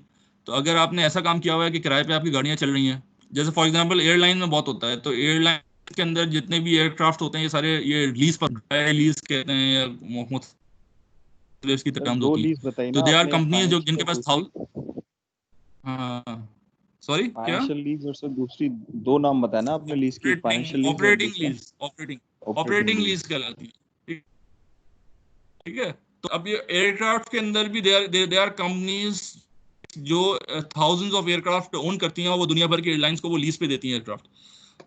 तो दैट मींस किराए पे हासिल करके चलाना जो है ना, that is a very profitable thing. और क्यों इसके अंदर फर्क, यानी इसमें क्या होगा, स्टेटमेंट बैलेंस शीट पे कुछ नहीं आएगा। इनकम स्टेटमेंट में you have sales on your revenue side and you have rent expense on your expense side. आपके पास इंटरेस्ट एक्सपेंस भी नहीं होगा, आपके पास जो है वो डेप्रिसिएशन भी नहीं होगा। और नॉर्मली जो है रेंट एक्सपेंस का जो अमाउंट है ये इन दोनों का कंबाइन अमाउंट के बराबर होता है। तो आप अगर लीज लें या ना लें, आपके पास ज़्यादा फर्क नहीं पड़ेगा। यानी कि नॉर्मली हम ये देखा गया है कि जो रेंट जो पे करती है लीज पर, जो रेंट पे करती है वो ऑलमोस्ट इक्वल होता है अगर आप डेप्रिसिएशन प्लस इंटरेस्ट पे करें। तो आप कंपनी के पास लेट्स सपोज अगर इफ यू से everything is else is equal and you have a equal chance के दोनों के में कॉस्ट सेम पड़ती है, तो कंपनी क्या करेगी? कंपनी अगर ऑफ बैलेंस शीट जाएगी तो व्हाट विल हैपन, आपके बैलेंस शीट में नहीं आएगा तो क्या होगा, आपका डेट इक्विटी बेहतर होगी। आपने डेट ही नहीं लिए तो डेट टू इक्विटी बेहतर होगी आपका। आपके क्योंकि एसेट्स नहीं है तो आपके टर्नओवर्स, सेल्स अपॉन एसेट बेहतर हो गया, सेल्स अपॉन टोटल एसेट बेहतर हो गया, सेल्स अपॉन फिक्स एसेट बेहतर हो गया, है ना। रिसीवेबल्स बेहतर हो गए, यही हुआ कि इन्वेंटरी बेहतर हो गई, ऑपरेटिंग लीज तो ठीक है ना। टर्नओवर सारे आपके बेहतर हो गए, आपका जो डेट रेशो बेहतर हो गया, everything is suddenly became good by because आपने इतना बड़ा एक्सपेंस जो है आपने डाला ही नहीं अपनी बैलेंस शीट। बात समझ में आ रही है? तो जी सर, बिल्कुल सर। तो इसको जो है ना ये लोग कंपनीज करती हैं, इसको कहते हैं ऑफ बैलेंस। ये समझाने का मकसद था, इसको कहते हैं off balance sheet financing. That means कि you have taking all the benefit of financing, लेकिन बैलेंस शीट में इसका कोई इफेक्ट नहीं है। तो इसको जो है पकड़ना, हाईलाइट करने के लिए इन्होंने एक रेशो बनाया है, उसको कहते हैं EBIT DA कवरेज रेशो। इसके अंदर हम क्या कर रहे हैं, हमने स्टार्ट करना था EBIT से, हमने यहाँ पे स्टार्ट किया है EBIT DA से। क्योंकि हमने लीज यानी of balance sheet and on balance sheet in दोनों को इक्वल करना है। इन दोनों का इक्वल करना होता है डेप्रिसिएशन से पहले, क्योंकि हमने बताया ना जिसने एसेट बाय किया होता है उसको डेप्रिसिएशन पड़ेगी, और जिसने एसेट बाय लीज किया उसको डेप्रिसिएशन नहीं पड़ेगी। तो हमें एक स्टार्टिंग बेंचमार्क बनाना होगा कि जहाँ पे जो है ना आपका डेप्रिसिएशन से पहले का अर्निंग हो। तो you start with EBIT DA, उसमें ऐड कर देते हैं लीज पेमेंट्स। क्यों लीज पेमेंट ऐड करते हैं? क्योंकि जिसने लीज ली हुई होगी उसने डेप्रिसिएशन से पहले रेंट एक्सपेंस दिया होगा, तो उसको हमने ऐड करना होगा। जिसने लीज नहीं ली होगी उसकी वैसे जीरो होगी, ठीक है। तो to have a common before and after lease को अफेक्ट को करने के लिए हमने किया कि EBIT DA plus lease payments कर दी, उसको डिवाइड कर दिया इंटरेस्ट एक्सपेंस से।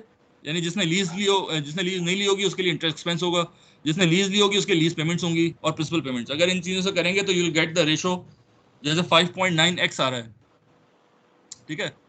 तो this is called EBIT DA coverage ratio. इसके अंदर वो वाला इफेक्ट जो लीज वाला इफेक्ट है वो भी इनकाउंटर हो चुका है। अब now this is a better ratio, ये इसके अंदर ऑफ बैलेंस शीट फाइनेंसिंग भी जो है ना इसके अंदर इंक्लूड हो गई है। ये क्लियर है? बात समझ में आई? Any questions? सर एक क्वेश्चन है, तो ये जो डिसीजन लिया हमने ऑफ बैलेंस शीट फाइनेंसिंग का, या बहुत सी ऐसी ऑर्गेनाइजेशंस हैं जो कि अपने एसेट्स खुद परचेज करती है, व्हीकल्स वगैरह जैसे आपने बताया, तो ये किसकी बेसिस के ऊपर लेते हैं? It is driven by something, या कुछ होते हैं जिनको शौक होता है एसेट्स खरीदने का, कुछ होते हैं जिनको इन रेशियोज को ख्याल करने का शौक होता है? How do we decide on it? देखिए अगर देखें एक तो इसमें कॉस्ट का फैक्टर आता है। कॉस्ट का फैक्टर ये आता है कि कॉस्ट ऑफ लीजिंग ज्यादा है या कॉस्ट ऑफ बाइंग ज्यादा है। होल्ड यानी बाय फाइनेंसिंग एंड होल्डिंग करें, उसको बाय करें, तो अब उसमें कॉस्ट क्या होती है? जो बाइंग एंड होल्डिंग करते हैं उसके अंदर you have interest expense and you have depreciation expense. अगर आपका रेंट एक्सपेंस जो है वो इन दोनों से ज्यादा होगा तो वो लीज नहीं कराएंगे लोग उसको खरीदेंगे। लेकिन अगर आपका रेंट एक्सपेंस कम होगा और ये ज्यादा होगा तो ज्यादा कॉस्ट इफेक्टिव है कि आप लीज कर। यानी ये तो बहुत मोटी सी बात है, कैश फ्लो, ठीक है ना। और फिर दूसरा आपका डिस्क्लोजर आ जाता है, ये सेकेंडरी कंसर्न होती है। मेजर कंसर्न फिर भी, क्योंकि बॉटम लाइन इज कैश।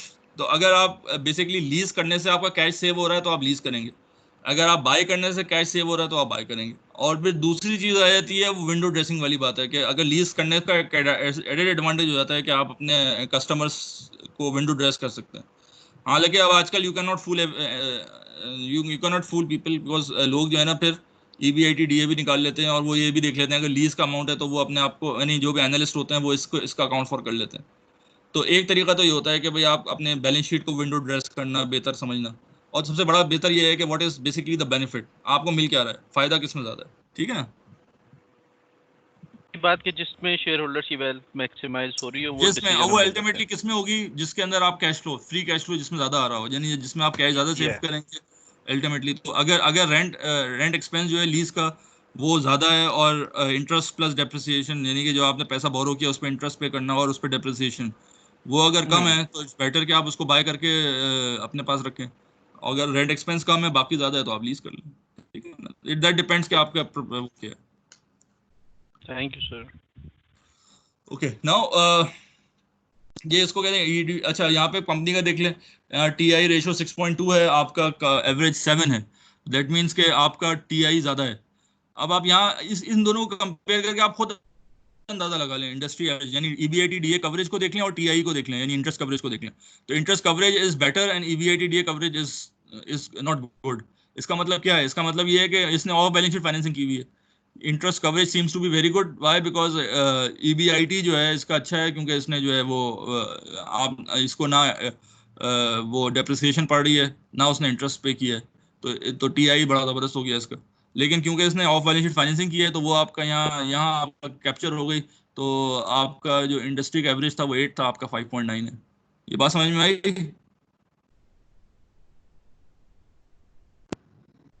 जी सर। चलें, good. Now the fourth ratio है प्रॉफिट मार्जिन, ये प्रॉफिटेबिलिटी रेशो। अब नाउ ये सारे प्रॉफिटेबिलिटी रेशो है, profit margin and net income upon sales है। मार्जिन क्या होता है, वो ये वाली बात है कि आपकी कितना % आपकी मार्जिन है, यानी कि आपने जी हो गई सर, स्लाइड शो नहीं हो रही थी, हो गई। इसी तरह से BEP है बेसिक अर्निंग पावर, तो EBIT अपॉन टोटल एसेट है। अच्छा अब ये देख लें टोटल जैसे ROA होता है net income upon total asset होता है, और BEP basic earning power upon total asset. इसमें फर्क क्या है, इसमें फर्क ये है कि नेट इनकम के अंदर इंटरेस्ट और टैक्स शामिल होता है, BEP के अंदर नहीं होता। बेसिक अर्निंग का मतलब यही होता है कि अगर आप interest which is non operating, taxes which is not in it's not non operating in a way, तो वो अगर उसका इफेक्ट निकाल देंगे तो फिर उसको BEP कहेंगे, बेसिक अर्निंग पावर। तो जैसे इसकी बेसिक अर्निंग पावर इज 14.1 है, प्रॉफिट मार्जिन इज 3.6, ठीक है, क्लियर है। जितना ज्यादा, अच्छा प्रॉफिट मार्जिन क्या शो करता है, बेसिकली प्रॉफिट मार्जिन जो है वो ये भी शो कर सकता है कि आपकी जो डिमांड बहुत है टोटल मार्केट के सेल्स का अंदर। कितना परसेंट, टोटल हाँ सेल्स का कितना हाँ, परसेंट आप प्रॉफिट बनाए? यानी कि नेट इनकम सेल्स का कितना % है, अगर ज्यादा होगी तो दैट मीन्स कि आप उस सेल्स पे ज्यादा प्रॉफिट बना रहे हैं। इसमें ये भी हो सकता है कि आपकी आपकी जो डिमांड ज्यादा है कॉस्ट कम हो, और ये भी हो सकता है कि है, आपके पास डिमांड ज्यादा हो, ठीक है। इसी मोनोपोली तरह भी हो से अगर। हाँ, इसी तरह से बेसिक अर्निंग पावर है तो वो आपको बता रहा है कि आपके एसेट्स पर आप कितना बना रहे हैं, 14% आप बना रहे हैं एसेट पर। तो its profit margin was very bad in 2002, minus में था, अब बेहतर हो गया, 3.6 इंडस्ट्री पर हो गया। बाकी BEP जो है वो 14 है, जो कि कम है। BEP जो है that removes the effect of acid. असल में इसके जो टोटल एसेट्स हैं वही वाली बात जो है, इसके फिक्स एसेट्स तो बेहतर है लेकिन इन्वेंट्री और रिसीवेबल्स में फंस रहा है, तो इस वजह से आपका BEP कम हो गया आपका, ठीक है, क्लियर। आगे चलें। इसी तरह से और रेशोज हैं, ROA net income upon assets, assets पे कितना रिटर्न बना रहा है, ROE is net income upon equity, ठीक है। Net income upon asset is the total return जो कि तमाम स्टेक होल्डर्स के लिए है, और इक्विटी वाला जो है रिटर्न वो सिर्फ इक्विटी इन्वेस्टर्स के लिए है, ठीक है। तो डेट और इक्विटी दोनों के लिए रेलेवेंट होगा नेट इनकम अपॉन एसेट, और इक्विटी वालों के लिए रेलेवेंट होगा इक्विटी का, ठीक है ना। सो आपका ROA जो है इंडस्ट्री से इतना अच्छा नहीं है, और ROE भी अच्छा नहीं है, दैट मीन्स के दोनों चीज़ें आपकी रिटर्न बेहतर नहीं है। ROA is lower by interest, debt interest that lowers the national, आपने इंटरेस्ट ज़्यादा लिया हुआ है तो इस वजह से ROA भी जो है सर यानी वो भी अफेक्ट हुआ है। इसी तरह से the use of debt also lowers ROE। तो वैसे डेट के अलावा भी sir basic break earning power मिलेगा भी आपकी कोई इतनी अच्छी नहीं थी। ब्रेक मिल जाएगा, कोई सर, मसला नहीं ब्रेक है। होगा क्लास में? अगर आप नमाज का भी ब्रेक हो जाएगा ना जोहर में अभी बहुत टाइम है, इंशाल्लाह कर देते हैं, मैं क्लास ही खत्म कर देंगे इंशाल्लाह नमाज। अमूमन 1:30 बजे तक नमाज होती है ना, तो हम इंशाल्लाह थोड़ा पहले कर देंगे, ठीक है। सर तो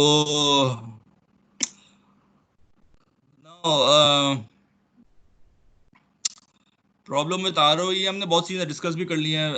आरओई जो है that and shareholders wealth are correlated, but problem can arise. One is ROE does not consider risk. ROE does not consider the amount of capital invested.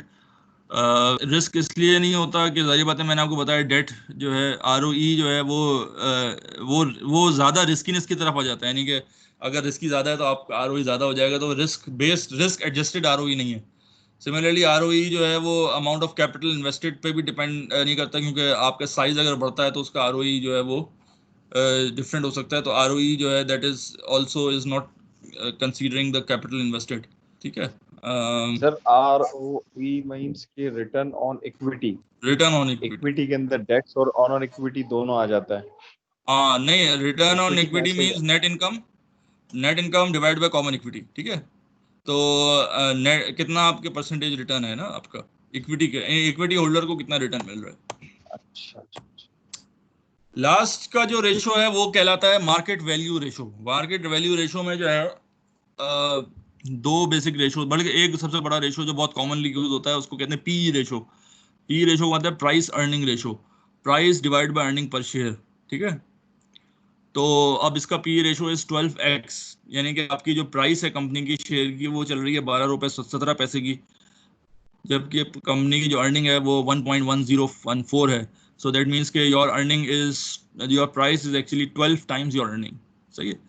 तो अब सवाल मेरा ये है कि ज्यादा अच्छा कौन सा रेशो है, यानी ज्यादा एक्स ज्यादा होगा, यानी कि अगर ज्यादा अर्निंग प्राइस ज्यादा होगी एज कम्पेयर टू बहुत ज्यादा पी रेशो अच्छा है, या कम पी रेशो अच्छा है कंपनी की? जी कम पी रेशो अच्छा होगा। कम पी रेशो अच्छा होगा, क्या वजह क्यों? सर ये प्राइस एक दफा दोबारा रिपीट करते हैं, क्या है ये प्राइस? गलती तो प्राइस अर्निंग मतलब प्राइस कितने टाइम है आपकी अर्निंग की, कि अगर आप अर्न कर रहे हैं किस चीज की price? Price of your share. Price of share sir, इसमें तो जितना प्राइस कम होगा अर्निंग ज्यादा होगी, तो अच्छा है ना, कम प्राइस में उतना ज्यादा अच्छा अर्निंग कर रहे हैं। हाँ, यानी कि आपने जो 12 रुपए की इन्वेस्टमेंट पे आपको 1 रुपया मिल रहा है, और ठीक यही है। तो इन्वेस्टमेंट अगर अगर 8 यही रुपए आप की 6 रुपए होती पे इन्वेस्ट करते हैं, तो हाँ, तो ज्यादा वो और बेहतर है। ज्यादा बेहतर हो जाता है। और कोई वेरी लॉजिकल, इसके अलावा कोई पॉइंट ऑफ व्यू है? ओके, बेसिकली ये इसको कहते हैं कि पी रेशो ज्यादा होना ज्यादा अच्छा है, या आप लोग तो कह रहे हैं कम होना है। एक्चुअली ये नहीं मार्केट सर, में ये मैंने होता है कि समझा ही जितना नहीं था जिसका इसलिए पी, गलत बोल दिया। हाँ क्या? समझा नहीं था सही से इसलिए गलत बोल दिया। पी अब रेशो आप जितना चले अभी ज्यादा बता होगा रहे ज्यादा होना क्यों अच्छा है, क्यों वजह क्या है? इसकी वजह ये है कि कम से कम इन्वेस्टमेंट में ज्यादा अर्निंग मिलेगी तो वो ज्यादा बेहतर है, या तो इसी तो इन्वेस्टमेंट वो में तो कम ज्यादा होना अर्निंग चाहिए मिले। ना भाई, जितनी कम प्राइस होगी उतना ही अर्निंग ज्यादा होगी। लेट सपोज मैंने एक सर पॉइंट कह रहा हूँ, नहीं, या 12 रुपए की प्राइस है, हाँ अगर ये प्राइस लेट सपोज 6 रुपए की होती तो ज्यादा बेहतर है, या प्राइस 12 रुपए की है तो ज्यादा बेहतर है? 6 रुपए के होते ज्यादा बेहतर है। तो 6 रुपए पे पी रेशियो आ रहा 6x, तो पी रेशियो कम होना ज्यादा बेहतर है, ज्यादा कम होना होना ज्यादा ज्यादा बेहतर है? बेहतर है, पहले सही फिर बोला था यार। तो पहले सही बोला था ना आपने, खामोखाई में सर तो ये क्यों 2 घंटे के बाद दिमाग काम करना स्लो कर देता है, पेट्रोल इंजन है। नहीं तो फिर ये बात ये है कि वो आपने बात सही है, लॉजिकली थी, मैंने मतलब है ना, आपने बिल्कुल लॉजिकली बात कही है।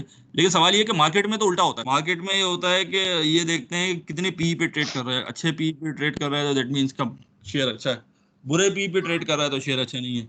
तो ये वजह क्या है इसकी, कोई बताएगा इसकी सर रीजन? इससे एक वर्थ पता चलती है ना कंपनी की, जैसे अब यूनिलीवर है वो ज्यादा पी पे चल रहा होगा, और एक आम कंपनी कम पी पे चल रही होगी।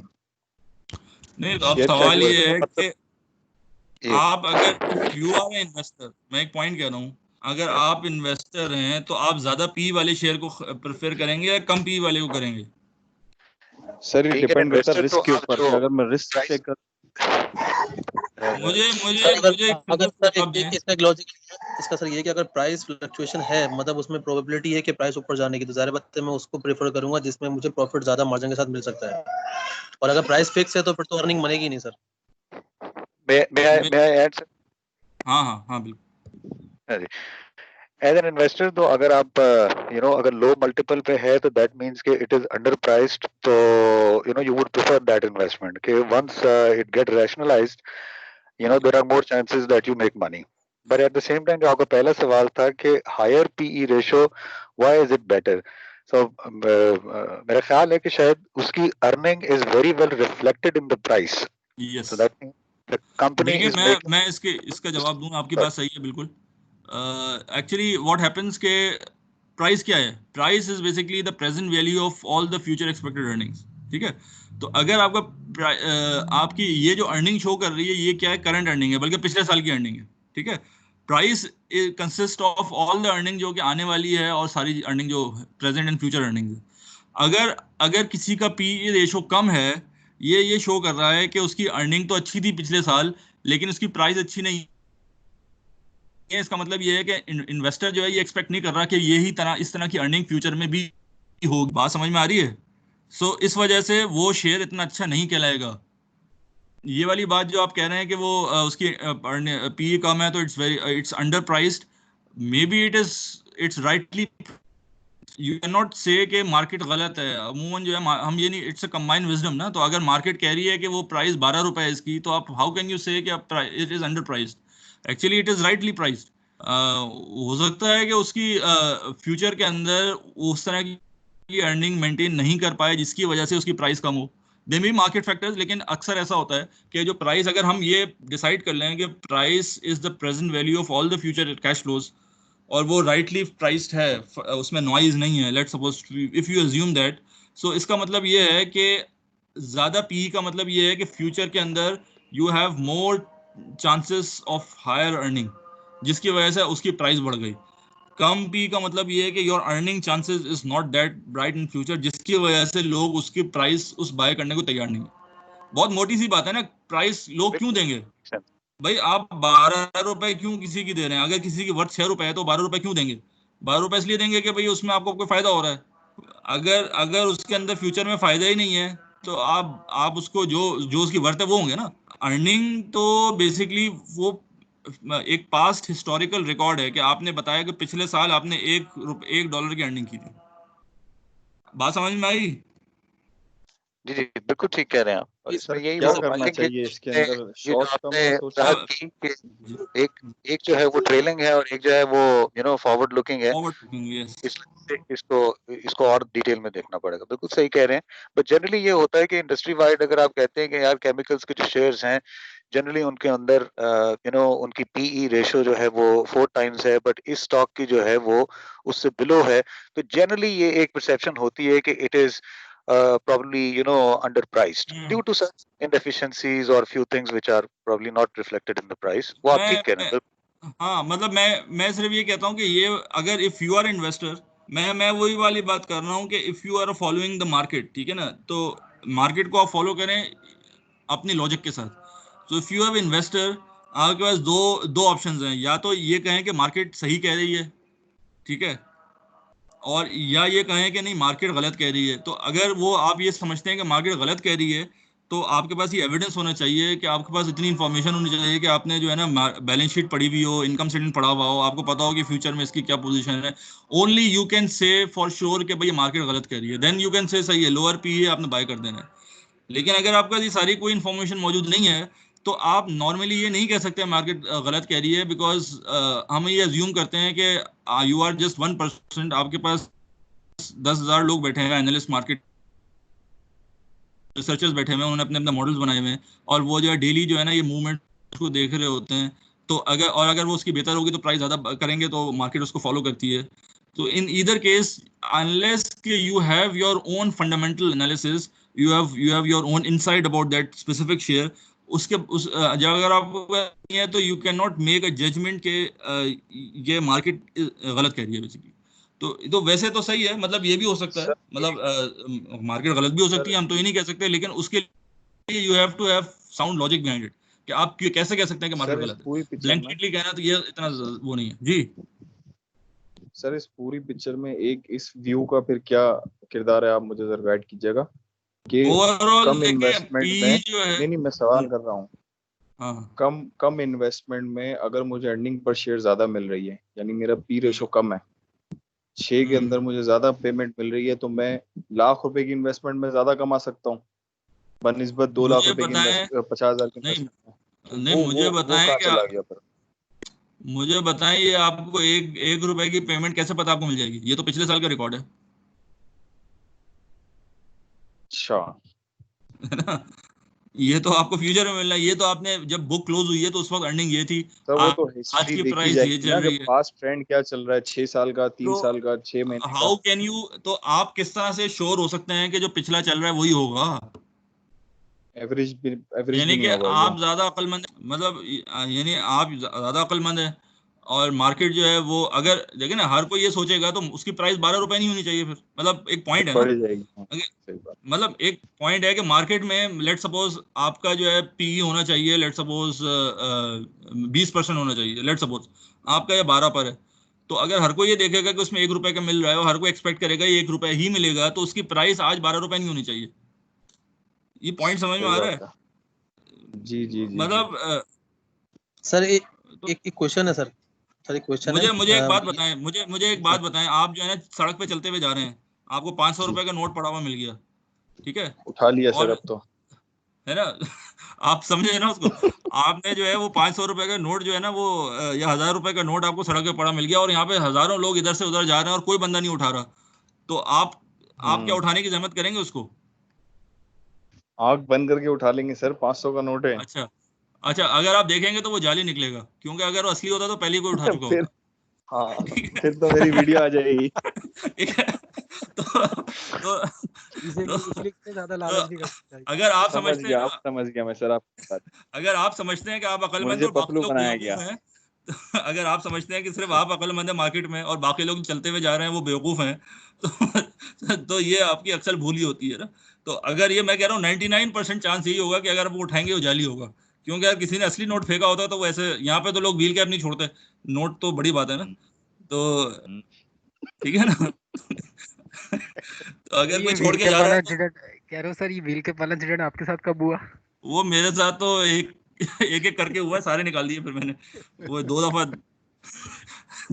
मतलब सर अक्सर होता है वो गाड़ी से निकल के जाता है तो बाय द टाइम हम उसके बाद अक्सर कई कोशिश भी नहीं करते, जब जाते हैं तो पता चलता है वो गायब हो चुका होता है, तो विद इन जो है विद इन मिनट्स वो चला जाता है। सर तो it's a I don't know. Mutual feeling, I can understand. ठीक है, तो मैं ये कह रहा हूँ कि जो जो लोग व्हील कैप नहीं छोड़ते वो ₹1000 छोड़ेंगे, तो इसका मतलब यही एग्री है कि सर, जो, ठीक हो गया। ठीक है ना, तो आपका उठाना, यानी कि आपने इतनी एफर्ट की उठाई, वो इसलिए बेकार गई कि you you have misread the market. इसी तरह से आप ये समझें कि अगर एक प्राइस चल रही है, तो अगर आप समझते हैं कि आप मार्केट से ज्यादा अक्लमंद है, तो आप इसको ट्राई कर लें।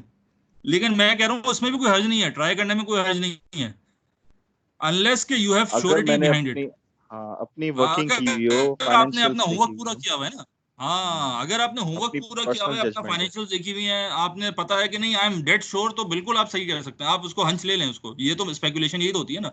आपने एक हंच लिया बिकॉज यू फील कि भाई मेरे एनालिसिस के बाद जो है ना ये इसका इतना होना चाहिए, market is not reading properly, तब तो आपकी बात सही है। लेकिन अगर आप ये कहते हैं यार ये बस मुझे बस ये तो अपेरेंटली तो बड़ी अच्छी चीज लग रही है, उठा लें ₹1000 ठीक का, तो हो वो गया अक्सर सर। वो नहीं होगा, ठीक है ना। नहीं सर, मैं देखूंगा इधर उधर कैमरे लगे हुए कि नहीं लगे हुए। हाँ, या तो वो कैमरे लगे होंगे ये भी हो सकता है, ये दूसरी पॉसिबिलिटी है कि कैमरे लगे होंगे। In either way you can beat the the मार्केट। मैं बता रहा हूँ, लोग जो यहाँ पे जा रहे होंगे, आपसे पहले भी लोगों ने ट्राई किया होगा, एक्ट किया होगा, पता चला होगा कैमरे लगे हुए हैं, तो फिर किसी ने नहीं उठाया तो you can beat the the market, ठीक है। अगर आप समझते हैं आप सर अकलमंद है, मार्केट बेवकूफ है जी। सर एक जो ब्लू चिप कंपनी का कॉन्सेप्ट होता है, उनमें नॉर्मली लोग जो बड़ा कंफर्टेबल होते हैं, उनकी उनकी प्राइस कॉन्स्टेंटली ऊपर जा रही होती है, मेंटेन होती है, या उनका रिटर्न अच्छा होता हाँ, है सर, ये थोड़ा बताएं सर। और जो देखिए दूसरी ब्लू कंपनी जो चिप, होती है उनकी परफॉर्मेंस भी अच्छी होती है, लेकिन वो ब्लू चिप में कंसिडर नहीं होती। हाँ, देखिए ब्लू चिप क्या है, बेसिकली ब्लू चिप सिंपल सी चीज है कि जिसकी जो टर्नओवर बहुत ज्यादा है, तो जिसमें बहुत सारे लोग बाइंग एंड सेलिंग करते हैं, उसको ब्लू चिप कह रहे हैं। उसका उसमें जो हम ये कहते हैं कि because thousands of people are involve, तो उसकी जो प्राइस है वो फंडामेंटल को रिफ्लेक्ट करेगी। तो ब्लू चिप की कंपनी की प्राइस कभी भी आप, मैं तो कह रहा हूँ कि हर प्राइस, लेकिन फिर भी as compare to others blue chip में तो आप कभी भी ये चांस ना लें कि आप सही है और मार्केट गलत है, because there are thousands of people. Blue chip की कंपनीज के शेयर की एवरेज ट्रेडिंग 1 मिलियन प्लस होती है डेली। तो अगर कोई बंदा 1 million share buy and sell कर रहा है तो उसमें thousands of people are involve in that, तो वो सारे बेवकूफ नहीं हो सकते। हाँ, अगर ऐसा शेयर है जिसकी ट्रेडिंग ही हफ्ते में एक दफा हो रही है, तब आप कह सकते हैं हाँ ठीक है, ये पिछला कोई एक हफ्ते पुरानी प्राइस है और आज इसकी ट्रेडिंग ही नहीं हुई, तो आज ये हो सकता है, तो फिर उसमें तो थोड़ा श्योरिटी है। और मैं तो मशवरा देता हूँ आप जो भी ट्रेडिंग करें ब्लू चिप में करें, क्योंकि आपने कोई और ट्रेड किया तो आप निकलना आपके लिए मुश्किल हो जाता है ना, क्योंकि आपके पास बायर नहीं मिलता। चंद एक तो ब्लू चिप शेयर्स हैं आपके 20-30 तो शेयर्स हैं PSX के अंदर जो जिसकी वॉल्यूम इतना ज़्यादा है कि यू कैन ईजिली एग्जिट, ठीक है ना। तो इस वजह से हम ये कहते हैं कि ब्लू चिप में करना ज़्यादा बेहतर है और ब्लू चिप की प्राइस ज़्यादा बेहतर रिफ्लेक्ट कर रही होगी। क्लियर है? जी सर। एक्सक्यूज मी सर, जी nearly 100 shares सर एक्टिव जो हैं that is 100 share you know sir KSE 100 index हाँ, जो है मुझे इसकी डेटा नहीं कितने 1 मिलियन शेयर प्लस ट्रेडिंग कितनी वॉल्यूम 1 मिलियन प्लस शेयर्स कितने होंगे PSX में? Over 60 for sure. अच्छा ओके, तो यानी आप ये कह लें कि 60 शेयर्स ऐसे हैं। मैं 1 मिलियन का वो भी, अच्छा वो भी डिपेंड करता है, आपकी शेयर प्राइस अगर कम है तो 1 मिलियन अगर हम उसको स्टैंडर्डाइज कर लें तो they are 60-70 shares out of 650 shares which are considered to be safe investment, यानी इसमें आप एग्जिट कर सकते हैं। अगर उसकी परसेंटेज निकाले तो it's hardly 10-15% of the total companies जो कि लिस्टेड हैं स्टॉक एक्सचेंज के अंदर। इंडेक्स है उसके अंदर 100 शेयर्स ऐसे हैं, उसमें भी ब्लू चिप कुछ ऐसे होंगे ब्लू चिप नहीं होंगे, हालांकि वो इंडेक्स में शामिल है। जैसे अगर हम ये कहते हैं 60 शेयर्स ऐसे हैं कि जिनकी वॉल्यूम ज़्यादा है, मतलब 1 मिलियन प्लस है, तो यानी फिर भी हम ये कहते हैं कि 650 अगर शेयर्स मौजूद हैं स्टॉक एक्सचेंज के अंदर, तो वो सारे के सारे ऐसे नहीं हैं कि जो जिसमें आप ट्रेडिंग एडवाइजेबल है। सिर्फ उसमें ट्रेड करें जिसका टर्नओवर ज़्यादा है, जिसको आमतौर पर ब्लू चिप कहा जाता है, चाहे वो जितने भी हो मतलब। लेकिन हमारे यहाँ अनफॉर्चुनेटली कम है, मतलब हमारी मार्केट जो है वो बहुत ज़्यादा मतलब कम शेयर्स पे हम, यानी बाहर दूसरे आप कंपेयर करें तो बहुत ज़्यादा यहाँ पे ट्रेडिंग हर एक के अंदर होती है, हमारे यहाँ इतनी नहीं होती। जी, any questions, any comment question?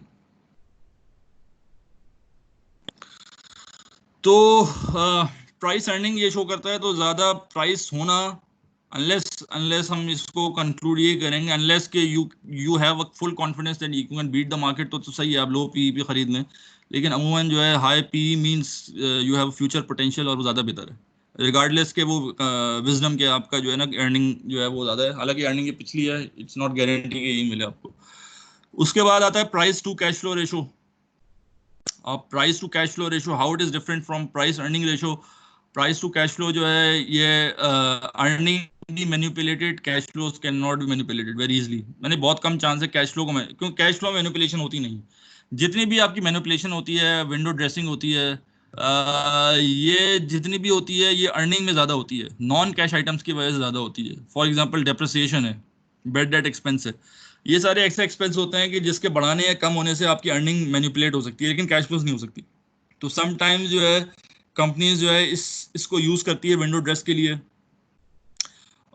तो इसकी वजह से आपका PE रेशो जो है वो सही पिक्चर शो नहीं करे। तो इसलिए जो है ना there is another ratio which is called price to cash flow ratio, जो आपको ज़्यादा बेहतर पिक्चर शो करेगा, ठीक है। तो इस वजह से वी नॉर्मली अगेन ये भी हम यूज़ करते हैं, ठीक है। Any questions? No sir. Okay good. किसी किस्म की विंडो ड्रेसिंग नहीं होती? सॉरी, कैश फ्लो में किसी किस्म की भी विंडो ड्रेसिंग नहीं होती? हाँ नहीं कर सकते ना, कैसे करेंगे आप कैश फ्लो में, आप कैसे करेंगे? देखिए आप, यानी कि आप कोई चीज बढ़ेंगे जो कैश का इफेक्ट आ रहा होगा वो तो रियल फॉर्म है, ठीक है ना। अर्निंग मशवरा ले रहा था सर। मतलब अच्छी बात है, लेकिन फिर भी मैं एक पॉइंट कह रहा हूँ, इफ यू कैन विजुलाइज के जो भी चीज कैश के अंदर इफेक्ट कर रही है वो तो वैसे ही रियल इफेक्ट है ना, उसको तो ड्रेसिंग की जरूरत ही नहीं अमूमन जो है। अच्छा वो आपके अख्तियार में भी नहीं होता। हाँ, आप जो है नॉन कैश के अंदर आप कर सकते हैं, आप डेप्रिसिएशन की मुद्दत चेंज कर दें, आप लाइव उसकी चेंज कर दें, आपका डेप्रिसिएशन एक्सपेंस चेंज हो जाएगा, मेथड चेंज करें डेप्रिसिएशन एक्सपेंस चेंज हो जाएगा, बैड डेट की प्रोविजन आप चेंज कर दें। हाँ नॉन कैश का तो बिल्कुल आइडिया है, सारी चीजें करते भी हैं। कैश में नहीं हो सकता, मतलब कैश का आइडिया नहीं। कैश तो रियल है ना, मतलब कैश का तो इफेक्ट ही सारा रियल है। तो इस वजह से हम ये कहते हैं कि कैश फ्लो ज्यादा बेहतर, प्राइस टू कैश फ्लो ज्यादा इफेक्टिव है as compare to price to earning, ठीक है ना।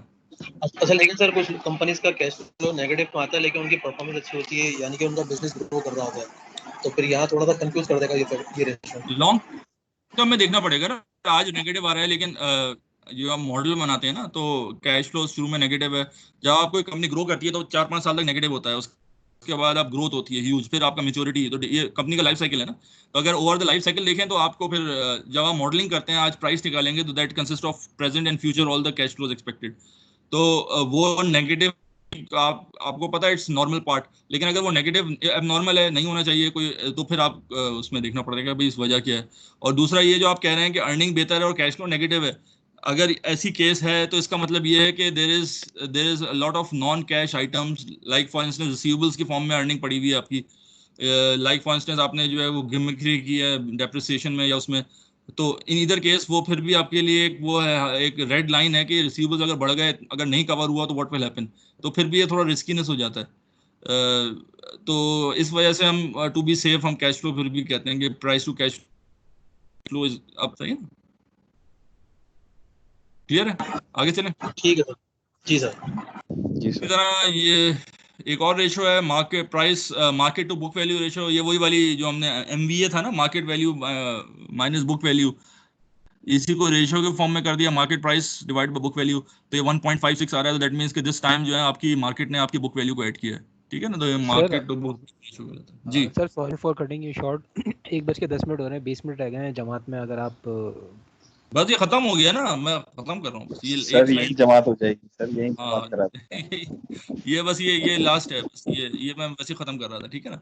So this is sir market पीछे टू वाली बुक मुझे वैल्यू, समझ नहीं आई सॉरी क्या, सर, लास्ट वाली मुझे समझ नहीं आई, मार्केट वैल्यू वाली मुझे समझ नहीं आई। ये वाली मार्केट प्राइस पर शेयर, जो भी current market market price price पर शेयर डिवाइडेड बुक तो वैल्यू पर शेयर, तो मार्केट प्राइस तो आपको मालूम होगी, बुक वैल्यू पर शेयर कैसे निकालेंगे, टोटल ओनर्स इक्विटी है उसको डिवाइड कर देंगे नंबर ऑफ शेयर आउटस्टैंडिंग से, you get the book value पर शेयर। तो ये शो कर रहा है कि कितने मार्केट ने वैल्यू ऐड की है, तो 1.56 मींस के market price is 1.56 times your book value, तो दैट मींस कि आपने 1.56 टाइम्स जो है ना आपके शेयर ने वैल्यू ऐड की है, ठीक है। तो दिस इज 56% हुआ या सिर्फ 56% हुआ? ये टाइम्स है, टाइम्स, ये परसेंटेज नहीं है, यानी कि ये शो कर रहा है कि 1.56 टाइम्स जो है वो ज्यादा है, अगर बुक वैल्यू 1 है तो मार्केट वैल्यू 1.56 है, आप ये कह लें उसको ना। हाँ 5-6 ज्यादा हुई ना, यानी हाँ यानी 0.56, हाँ यानी कि 0.56 जो है वैल्यू ऐड करी है आपने टोटल, ये कह सकते हैं, ठीक है ना। तो ये भी आपकी पता नहीं इंडस्ट्री से कम है, industry average is 2.4 and market to book value is 1.56। So ये चीज थी एनालाइज, ये बेसिक इसका ये है कि how much investor is willing to invest for $1 of earning, PE show करता है कैश फ्लोज में, प्राइस टू कैश फ्लो होता है, market to book value, how much investor willing to pay $1 of book value, ये मालूम हो गया, for each ratio higher number is better, ठीक है, PE market to book value higher if ROE is high and risk is low, ठीक है। तो यहाँ तक हम यहाँ पे आज एंड करते हैं, then we have just one topic left which is DuPont, और फिर हमारा ये भी एंड हो जाएगा। तो if you have any questions, कुछ कमेंट्स हैं, क्वेश्चंस हैं तो वो कर लें, बाकी ये है कि सर आपने जो असाइनमेंट दिया था चैप्टर 2 के अंदर केस स्टडी का, सर वो अगर आप थोड़ा सा गाइड कर देते अभी, 2 बैलेंस शीट है उसमें एनालाइज करने का है। हाँ मैं वो असाइनमेंट क्या है वो मैं आपको बता देता हूँ। असाइनमेंट ये है कि ये जो आपका ये आपको नजर आ रहा है ना, तो ये बेसिकली चैप्टर 2 है आपका, इस चैप्टर 2 में जो है ये आपका मिनी केस है विच इज पेज नंबर 97, इसके अंदर ये बैलेंस शीट गिवन है, इनकम स्टेटमेंट गिवन है, और फिर ये statement of cash flow given है, ठीक है।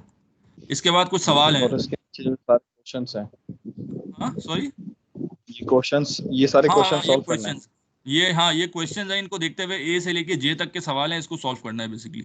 जे आप छोड़ दीजिएगा क्योंकि टैक्स रेट से मुताल्लिक टैक्स रेट हमने, बल्कि आई भी छोड़ दीजिएगा, आप सिर्फ एच तक कर लीजिएगा, ए से लेके एच तक कर लें जहाँ एमवीए लिखा है ना। तो बेसिकली आपको ये कैलकुलेट करना है, जैसे सेल्स पे क्या इफेक्ट हुआ, इनकम पे क्या इफेक्ट हुआ, एक्सपेंशन इन्होंने की थी उसके बाद और पहले तो ये जो है मैं सवाल आपसे पूछ लूंगा ए से लेके एच तक के हिसाब से ना। तो ये आप ये कर लें। सबमिट कर सर ये आपको basically सबमिट page number करवाना है क्या सर? ये सबमिट नहीं होगा, ये हम डिस्कस करेंगे क्लास के अंदर के मैं जैसे वन बाय वन आपसे सवाल पूछूंगा, जैसे मैंने सवाल पूछा what effect did expansion have, और वन बाय वन जो बंदा पार्टिसिपेट करना चाहे तो उसको पार्टिसिपेट करे। ठीक है, मैं यहाँ पे उसकी वो हो सकती है, जो पार्टिसिपेट करता है उसकी मार्किंग वगैरह हो सकती है, लेकिन ये मकसद सिर्फ ये है कि आप लोग अगर करके आएंगे तो इससे होगा कि आप अपने आंसर को टैली कर सकते हैं, कोई क्वेश्चन होगा वो आंसर कर सकते हैं इस सर सवाल। ये चैप्टर 2 के अंदर है जो आपने स्लाइड्स हम लोगों को दी हैं चैप्टर 2 व्हाट्सएप में ग्रुप पेज पे नंबर उसके। 97 है सर हाँ बुक में।